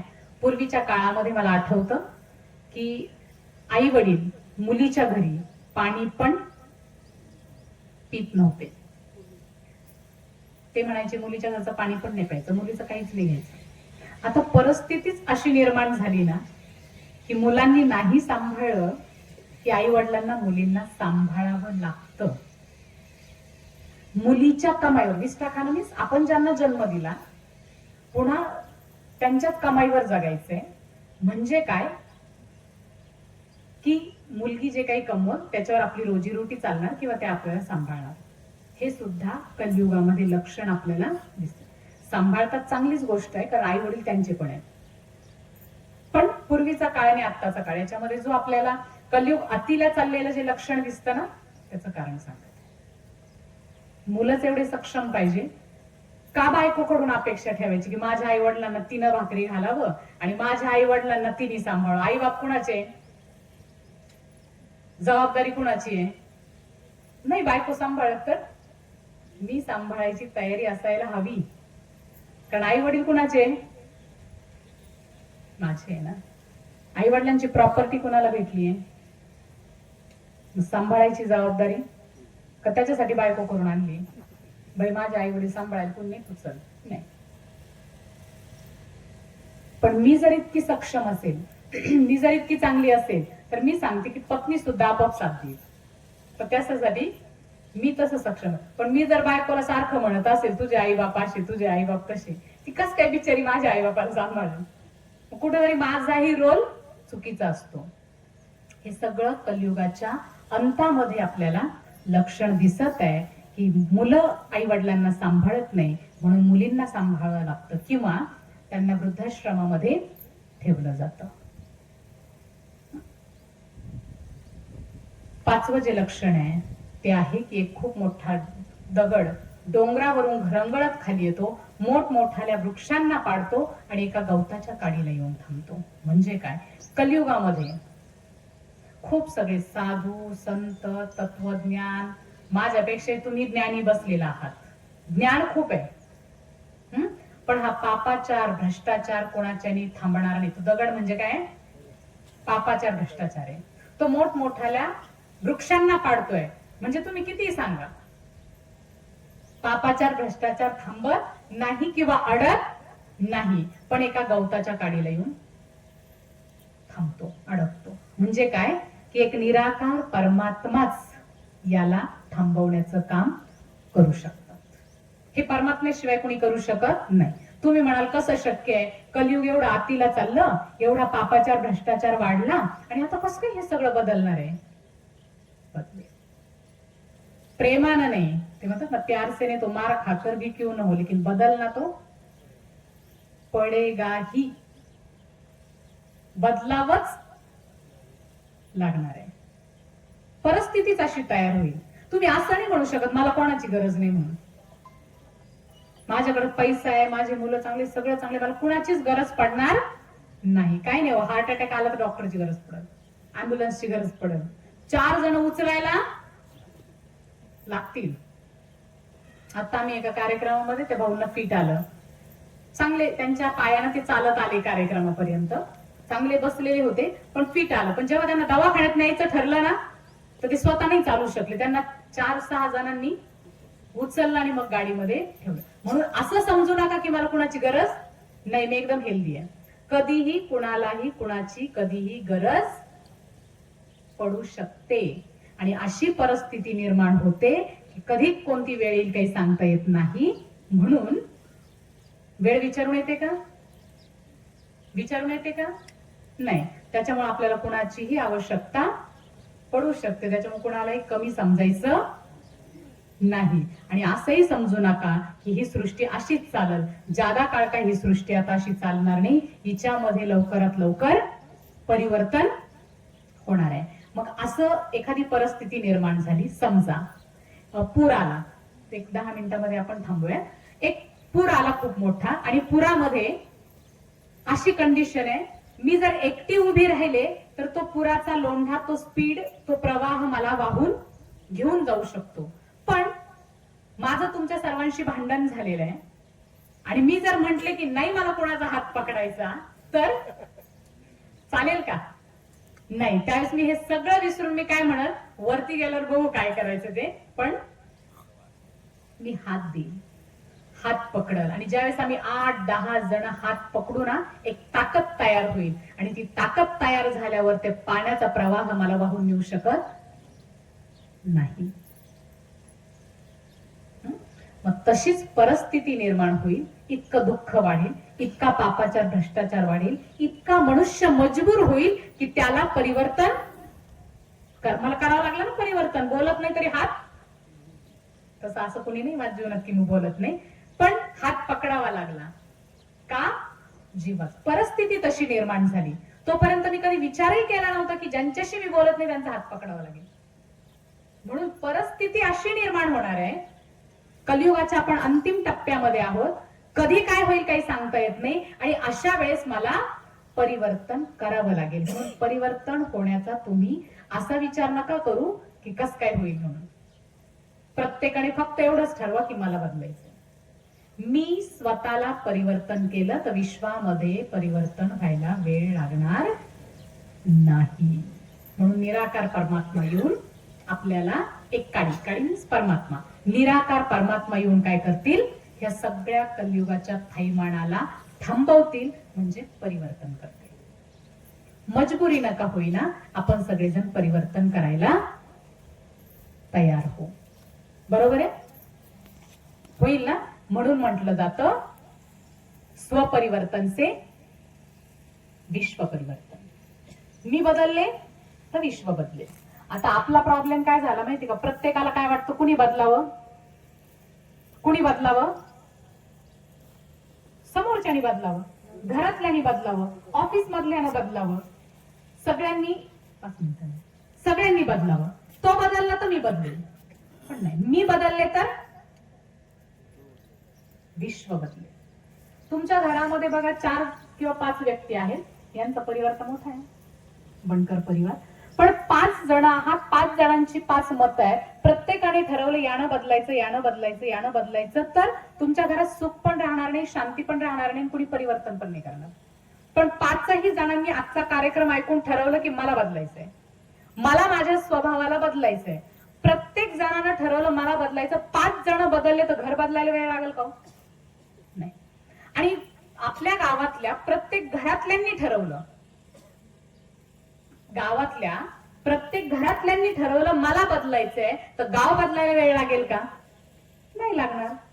म्हणून प्रत्येकानं फक्त काय ठरवायचंय, एक जणानं मला सांगितलं की तुम्ही सांगता की आपण असं करूयात, हा बदल करूयात, तो बदल करूयात, अशाने काय एवढं विश्व बदलणार आहे का? मी म्हटलं तुम्ही बदलले तर सगळं विश्व बदललं. कसं? कारण प्रत्येकाने एवढंच ठरवायचं काय, मला बदलायचंय. विश्व बदलायला वेळ लागणार नाहीये. म्हणून हे स्वमान, हे बोध वाक्य प्रत्येकाने जीवनामध्ये करा की स्वपरिवर्तनातून विश्व परिवर्तन. मग कलियुगाच्या अंतिम टप्प्यामध्ये निराकार परमात्म्यांचं अवतरण ह्या धर्तीवर 1936 मध्ये झालेलं आहे. 90 वर्ष परमात्म्यांचं कार्य ह्या धर्तीवर सुरू होऊन झालेले आहे. तरी सुद्धा आपण अजून त्या ईश्वरापर्यंत पोहोचलो नाही.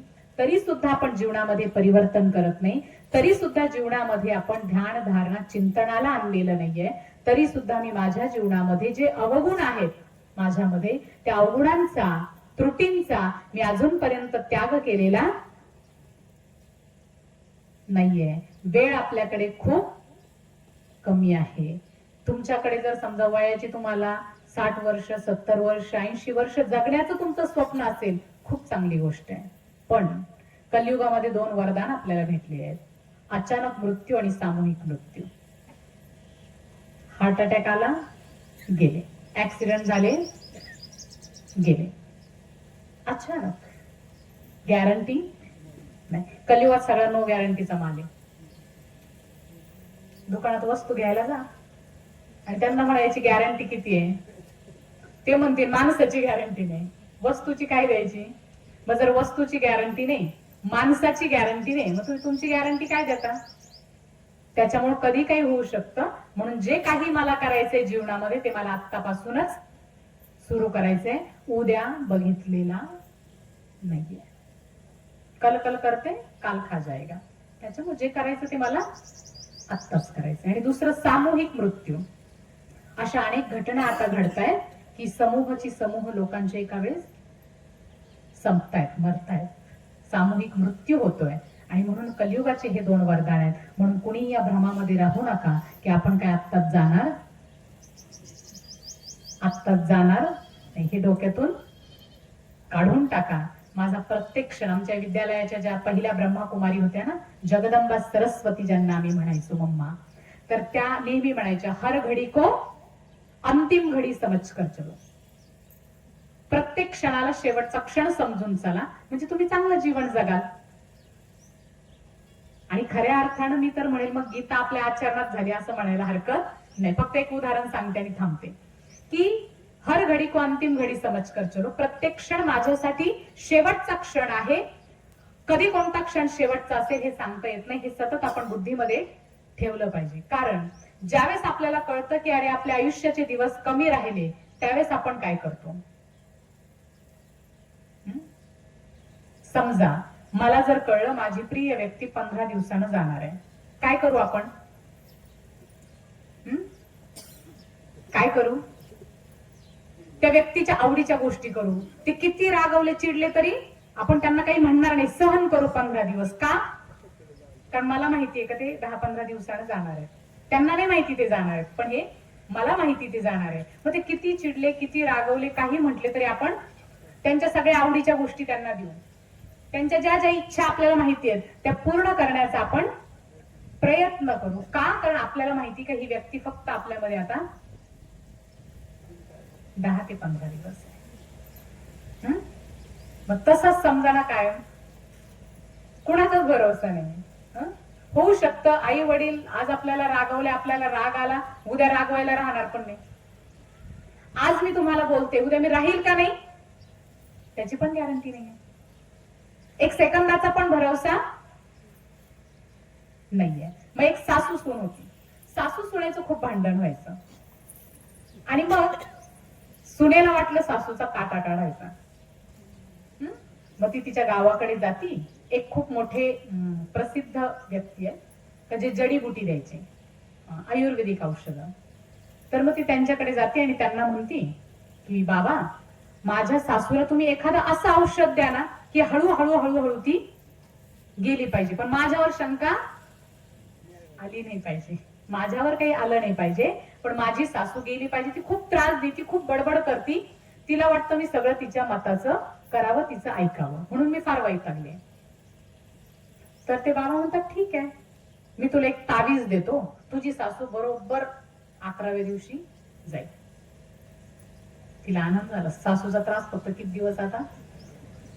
11 दिवस. 11 दिवसांनी मी या त्रासातून मुक्त. ठीक आहे. मग ते बाबा काय करतात, एक औषध देतात आणि हे औषध रोज तिला जेवणातून द्यायचं. मग तुझ्या सासूला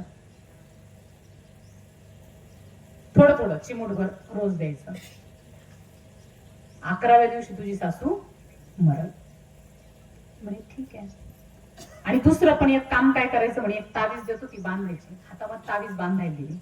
आणि तिसरी महत्वाची गोष्ट करायची, तुझी सासू अशी पण जाणार आहे तशी पण 11 दिवसांनी आता जाणार आहे. तर तू काय करायचं म्हणे, 11 दिवस तुझी सासू सांगल ते ऐकायचं.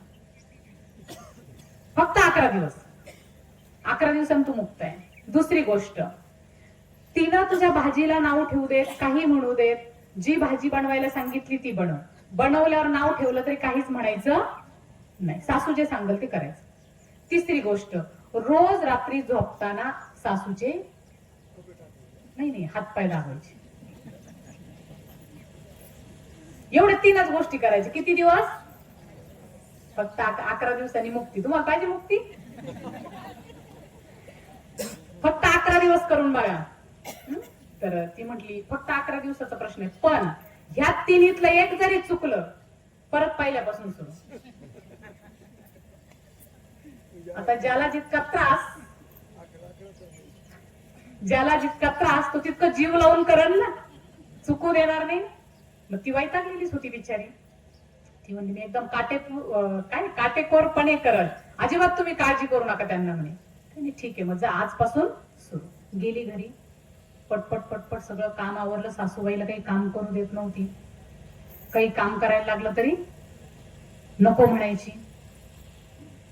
सासू मग तिला सासूला वाटलं आज काय जादू झाली, काहीच म्हणा सुनबाई. मग स्वयंपाक झाला. सासूबाईनं ते जेवणाला नाव ठेवलं, तिखटात जास्त पडलं, तुला जमतच नाही, इतके दिवस झाले, असं तसं. तरी सुनबाईचा रिप्लाय काहीच नाही, चेहऱ्यावर स्माईल. सासूला वाटलं काय डोक्यावर परिणाम झाला काय, सासू शंका यायला लागली ना. आणि रात्री झोपायला गेली सासू, तर लगेच सून गेली, मी पाय दाबते. ही म्हणते नको तू चांगली नाही, असं नाही तसं नाही. सासू बडबड करू राहिली तरी पण ती सून पाय सोडायला तयार नाही, कारण अट आहे 3तलं एक जरी मिस झालं तर परत पहिल्यापासून सुरू. पुन्हा 11 दिवस वाढतील ना. ती बिचारी इतकं काटेकोरपणे सगळं पालन करायला लागली. एक दिवस सासूबाईनं तसाच व्यवहार केला, दुसऱ्या दिवशी केला, तिसऱ्या दिवशी सासूला वाटायला लागलं हिच्यात खरंच बदल झाला. बहुतेक माहेरी गेली, हिची कोणीतरी कान उघडणी चांगली केली वाटतं, किंवा तिच्या आईनं म्हणा किंवा कोणीतरी हिला चांगला सल्ला दिलेला दिसतो.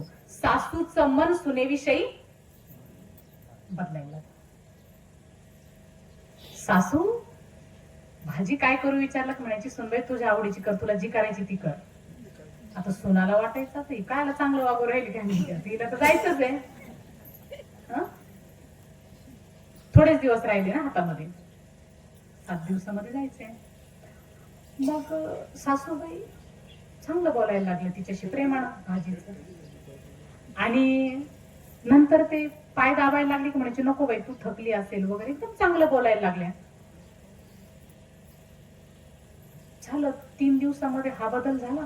आणखी 3 दिवस गेले पुढचे, तरी सुनबाईत बदल नाही ना काही, सुनबाई चांगलीच तरी पण. सासूबाई 6व्या दिवशी म्हणायला लागली बाई तू दमत असून थांब मी पोळ्या करते बसले बसले. जी सासू कवडीचं काम करत नव्हती ती सासू 6व्या दिवशी पोळ्या करायला लागली, पाय दाबायला नको म्हणायला लागली. आणि शेजारी आल्या का बायका त्यांना सांगायला लागली माझी सून खरंच लय सुधारली. अशी सून सगळ्यांना भेटायली. ही सूनबाई ऐकायला लागली. आता हिच लय गुणगान करायला लागली. आता काय करावं, अजून 5 दिवस शिल्लक आहे. तरी पण नियम लक्षात आहे. 11 दिवस जर मी नाही पाळला नियम तर डबल करावं लागेल. पुढचे 3 दिवस, 9 दिवस झाले. 9 दिवसामध्ये नियम पक्का. 9 दिवसात सुनबाई मध्ये काहीच बदल नाही. इतकं चांगलं सुनबाई सगळ्या गोष्टी करत होती.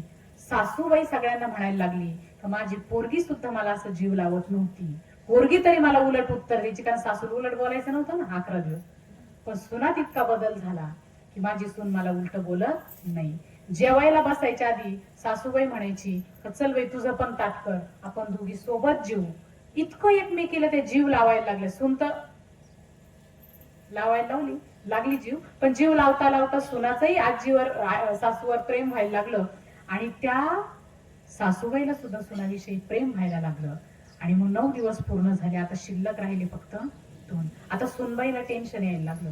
माझी सून कामही करायला लागली, मला मनासारखंही करून द्यायला लागली, मला बोलतही नाही, ती मला पोरीचा दर्जा द्यायला लागली.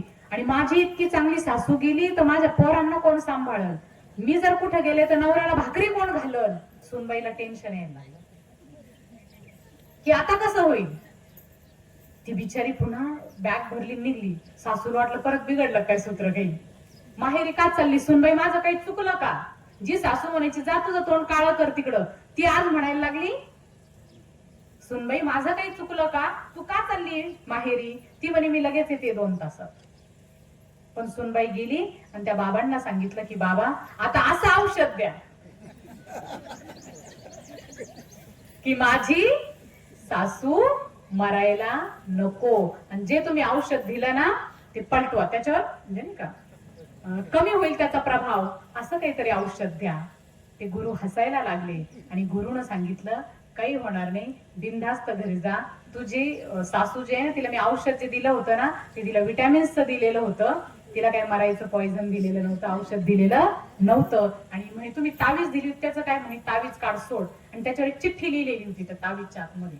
त्याच्यावर होतं 13 और 13 सासू का बने न बने मुझे न कुछ लेना न देना.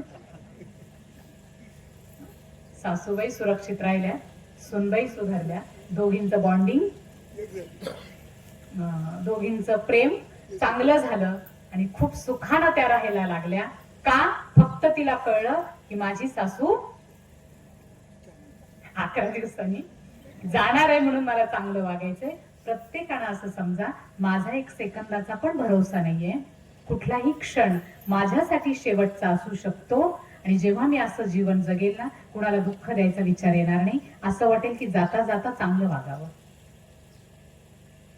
प्रत्येकाला आपण सुख द्यावं, प्रत्येकासाठी चांगलं करावं, कुणाला फसवू नये ही भावना माझी निर्माण होईल. आणि म्हणून या कलियुगाच्या अंतामध्ये आपल्या सगळ्यांना आलो आहोत तर जाणं हे आपलं निश्चित आहेच. जाता जाता आपण असं समजूया की माझ्या हातामध्ये पण फक्त किती दिवस आहेत, 11 पेक्षा आपण अजून थोडी कमी करूया, 7च दिवसावर घेऊया. माझ्या हातात फक्त 7च दिवस आहे. 7 कोणते, सोमवार, मंगळवार, बुधवार, गुरुवार, शुक्रवार, शनिवार आणि रविवार.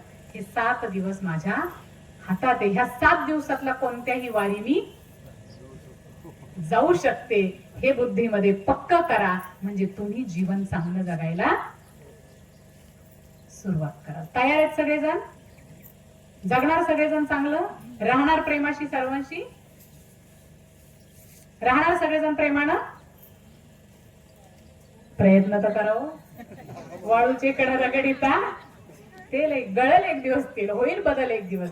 आणि जर मी तो बदल नाही केला तर परमात्मा साम दाम दंड भेद ह्या सगळ्या गोष्टी करून निश्चित परिवर्तन करवतीलच.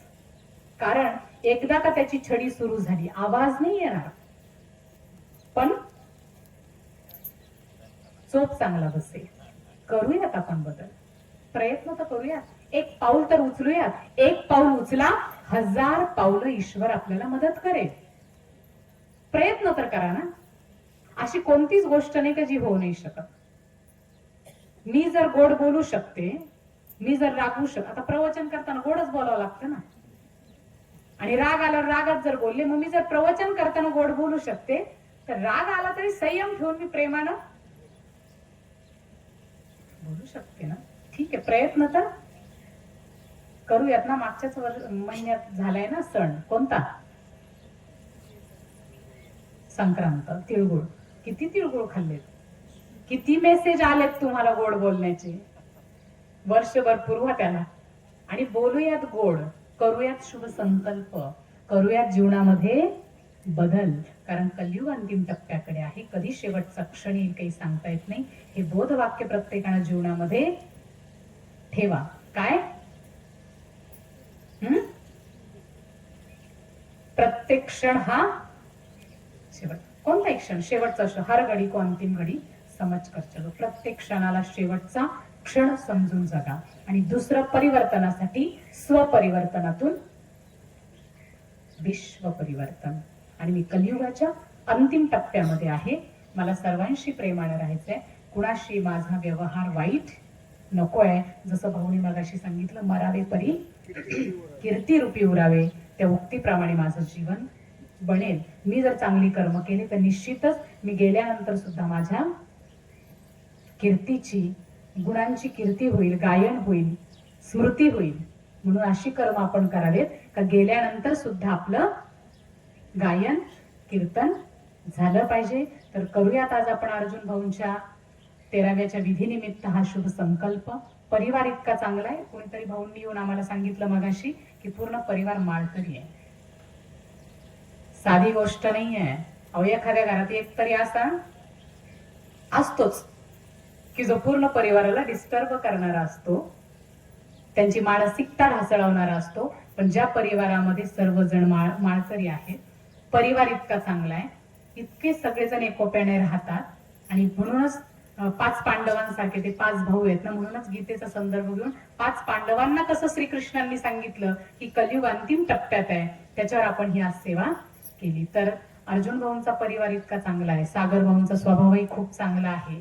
कारण संस्कार ज्याचे इतके चांगले मिळाले, ज्या मातापित्यांनी संस्कार इतके चांगले केले, तर त्यांचे मुलं सुद्धा निश्चित चांगले राहणारच.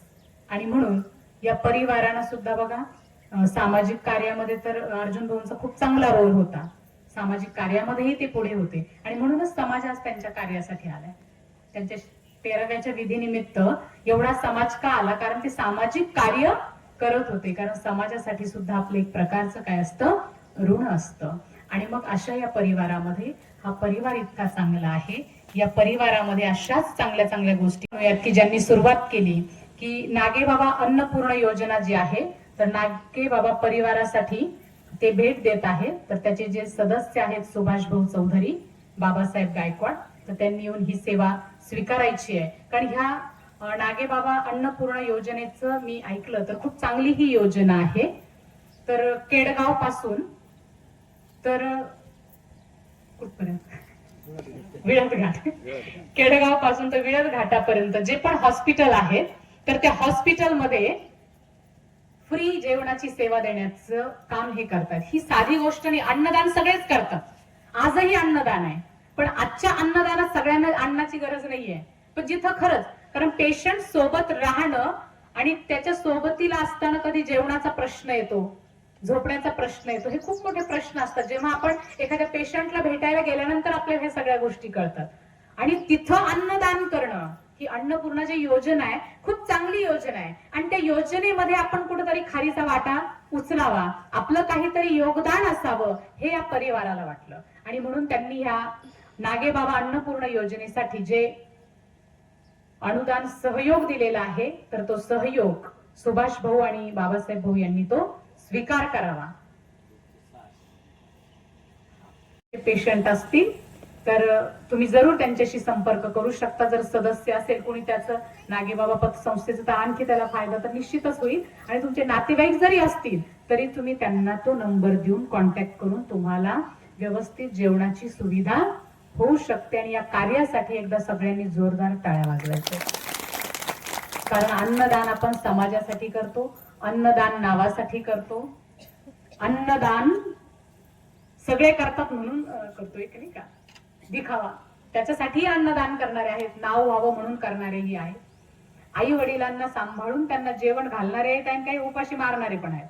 पण काहीही संबंध नसताना डबे पुरवणं, ही अन्नदानाची जी सेवा आहे, ही सेवा खूप महत्वाची आहे. आणि ती अर्जुन भाऊंच्या निमित्तानं हे दान करत आहे. आपणही ज्यांना आपल्याला असं वाटतं की आपण ते योगदान करू शकता, तर जरूर त्याच्यामध्ये आपण सहकार्य करावं. कारण ते सुद्धा खूप मोठं पुण्य आहे. म्हणतात ना की तहानलेल्याला पाणी पाजणं खूप मोठं पुण्य मानलं जातं. तसं भुकेलेल्या व्यक्तीला. कारण पेशंट सोबत असल्यावर बिचाऱ्यांना एकतर खूप प्रॉब्लेम असतात. एक तर पैशाचं अरेंजमेंट, आपलं प्रिय व्यक्ती दुःखामध्ये वेदनेमध्ये, ते टेन्शन वेगळं असतं. पुन्हा वेळेवर डबा कुणी पोहोचवायला नसतं, कुणी दुरून दुरून आलेले असतात, खूप सगळ्या गोष्टी समोर असतात. पण त्याच्यामध्ये ही सेवा ते करतायत, तर खूप चांगली गोष्ट आहे. तर अर्जुन भाऊंनी फक्त, मी तर म्हणेल अर्जुनांसारखं जीवनामध्ये ज्ञानाला अर्जन नाही केलं, तर जाण्यानंतर सुद्धा ते काही ना काहीतरी त्यांनी धार्मिक पण सेवा केली, आध्यात्मिक पण सेवा केली. कारण त्यांनी आध्यात्मिक प्रवचनाद्वारे आपल्यापर्यंत ईश्वराचा संदेश पोहोचवण्याची सेवा केली. अन्नदानाचं काम, इथं तर अन्नदान ठेवलंच, पण जिथे डबे पुरवले जातात नागे बाबा अन्नपूर्ण योजनेला, तिथंही सहयोग त्यांनी अन्नाचा दिला. आणि सर्वांशी एक स्नेहाचं प्रेमाचं ऋणानुबंध आहे, आणि म्हणून सगळेजण आपण एकत्र आलो. असं अर्जुन भाऊंनी जीवनामध्ये असताना सुद्धा कार्य केलं, आणि जीवनामधून जाताना सुद्धा कार्य करतच ते चालले आहेत. आणि पुण्याचं खातं त्यांचं हे जमा होत आहे, वेगवेगळ्या प्रकारे ते आपलं पुण्य जमा करत आहे. आणि अशा महान श्रेष्ठ व्यक्तीला स्थानही खूप चांगलं मिळेल, चांगल्या परिवारामध्ये त्यांना जन्म मिळेल, आणि निश्चितच त्यांचा जन्म ज्या परिवारामध्ये होईल, ईश्वर त्यांना सुख, शांती, समृद्धी, आनंद, प्रेम ह्या सर्व गोष्टी त्यांना प्राप्त करो, ही ईश्वराजवळ मी प्रार्थना करते. आणि त्यांच्या 13व्याच्या निमित्त आपण त्यांना श्रद्धांजली अर्पित करणार आहोत, सामूहिक श्रद्धांजली. पण त्या अगोदर ज्यांना कोणाला श्रद्धांजली अर्पित करायची तर ते श्रद्धांजली अर्पित करू शकतात. त्यानंतर आपण सामूहिक श्रद्धांजली अर्पित करणार आहे. 13 दिवस झाले कैलासवासी अर्जुन तुकाराम बनकर भाऊ हे आपल्यातून निघून गेलेत. पुढच्या कार्याला त्यांची सुरुवात होणार आहे. आणि म्हणून मी देवांचे देव महादेव शिव परमात्म्यांना प्रत्येकानं महादेवाला समोर आणायचंय, आणि महादेवाच्या साक्षीनं सर्वांनी अर्जुन भाऊंना पण समोर आणायचंय. आणि त्यांना सांगा, तुमच्या आणि आमच्या जीवन प्रवासामध्ये जर आमच्याकडून तुम्हाला कुठल्या प्रकारचा त्रास झाला असेल, कधी दुखावलं गेलं असेल, कधी तुमच्या इच्छा पूर्ण करण्यामध्ये आम्ही कमी पडलो असेल, तर आज ईश्वराच्या साक्षीनं मनापासून आम्ही तुम्हाला क्षमा मागतो. आणि ते सुद्धा सांगतात, मी सर्वांना शिस्त लावली, माझा शांत स्वभाव असल्यामुळे मी माझ्या कधी काही गोष्टी व्यक्त नाही करू शकलो, तुमच्यापर्यंत पोहोचवू शकलो नसेल, प्रेमाच्या भावना व्यक्त केल्या नसतील. आणि माझ्याकडून जर तुम्हाला कुठलं दुःख झालं असेल, कधी त्रास झाला असेल, माझ्या आजारपणामध्ये कधी दुखावलं गेलं असेल, तर मी तुमची क्षमा मागतो. आणि ते त्यांच्या मुलांना आणि परिवाराला सांगतात की मी या सगळ्या मोह ममतेतून आज सुट्टी घेतोय, माझा कुठलाही त्रास तुम्हाला होणार नाही, माझा आशीर्वाद सदा तुमच्या पाठीशी आहे. आणि ते पत्नीला पण सांगताय, तुम्हाला खूप साथ दिली, पण माझ्या आठवणींची साथ, आपल्या संसाराची साथ आणि मुलांची साथ घेऊन तू पुढेही हा गाडा ओढशीलच, हा मला विश्वास आहे. मी शरीरानं जरी तुझ्या सोबत नसलो तरी मनानं मात्र मी सतत तुझ्या सोबत आहे. आणि मुलांना सुद्धा सांगतात की माझा आशीर्वाद मुलांना सदा तुमच्या पाठीशी आहे, खूप यशस्वी व्हा, खूप चांगले कर्म करा. आणि आपण सुद्धा त्यांना सांगत आहे, बाबा आम्ही आमच्या मोह ममतेमध्ये तुम्हाला अडकवणार नाही, तुमच्या राहिलेल्या इच्छा पूर्ण करण्याचा निश्चित आम्ही प्रयत्न करू. आणि आता तुम्ही जिथं जन्म घ्याल ना, तिथं तुम्हाला सुख, शांती, आनंद, प्रेम, समृद्धी आणि उत्तम आरोग्य लाभो. आज आम्ही तुम्हाला 13व्याच्या निमित्त आज तुम्हाला सगळ्या बंधनांमधून मुक्त करत आहे. आणि हळूहळू हळू अर्जुन भाऊंची आत्मा आपल्यातून सुट्टी घेत आहे. एक फरिश्ता एक प्रकाश आपल्यामधून पुढच्या कार्यासाठी निघून जात आहे, उंच उंच आकाशाच्या दिशेला. आणि त्यांच्या श्रद्धांजली निमित्त आपण संकल्प करूयात. सर्वांनी मनामध्ये संकल्प करायचा आहे, आजपासून मी स्वपरिवर्तनातून विश्व परिवर्तन करेल. दुसरा संकल्प मी करते, प्रत्येक क्षण शेवटचा क्षण समजून मी माझे कर्म चांगले करेल. तिसरा संकल्प करते, माझ्या सुख दुःखाचा दोष मी कधीही कुणाला देणार नाही किंवा ईश्वराला पण देणार नाही. जे आहे त्याला स्वीकार करेल. आणि चौथी गोष्ट, मी अर्जुन भाऊ मधला एक चांगला गुण धारण करेल आणि रोज 10 मिनिट ईश्वराची आठवण करेल आणि 1 तास सच्चिंतन, सद्विचार, सत्संग नक्की ऐकेल.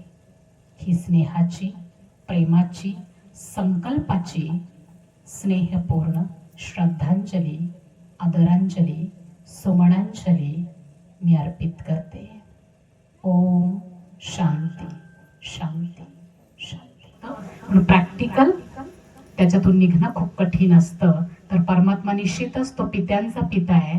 परमात्मा हा आपला साथी पण आहे, म्हणून त्याला पतींचा पती, पित्यांचा पिताही म्हटलं जातं. तर परमात्मा पिता या परिवाराला ती शक्ती देऊन नक्कीच त्यांना या दुःखाच्या तीव्रतेतून बाहेर काढण्यासाठी परमात्मा निश्चित मदत करेल. आणि आपल्या सर्वांच्या दुआ आशीर्वाद सुद्धा या परिवारासोबत नक्कीच राहतील. ओम शांती.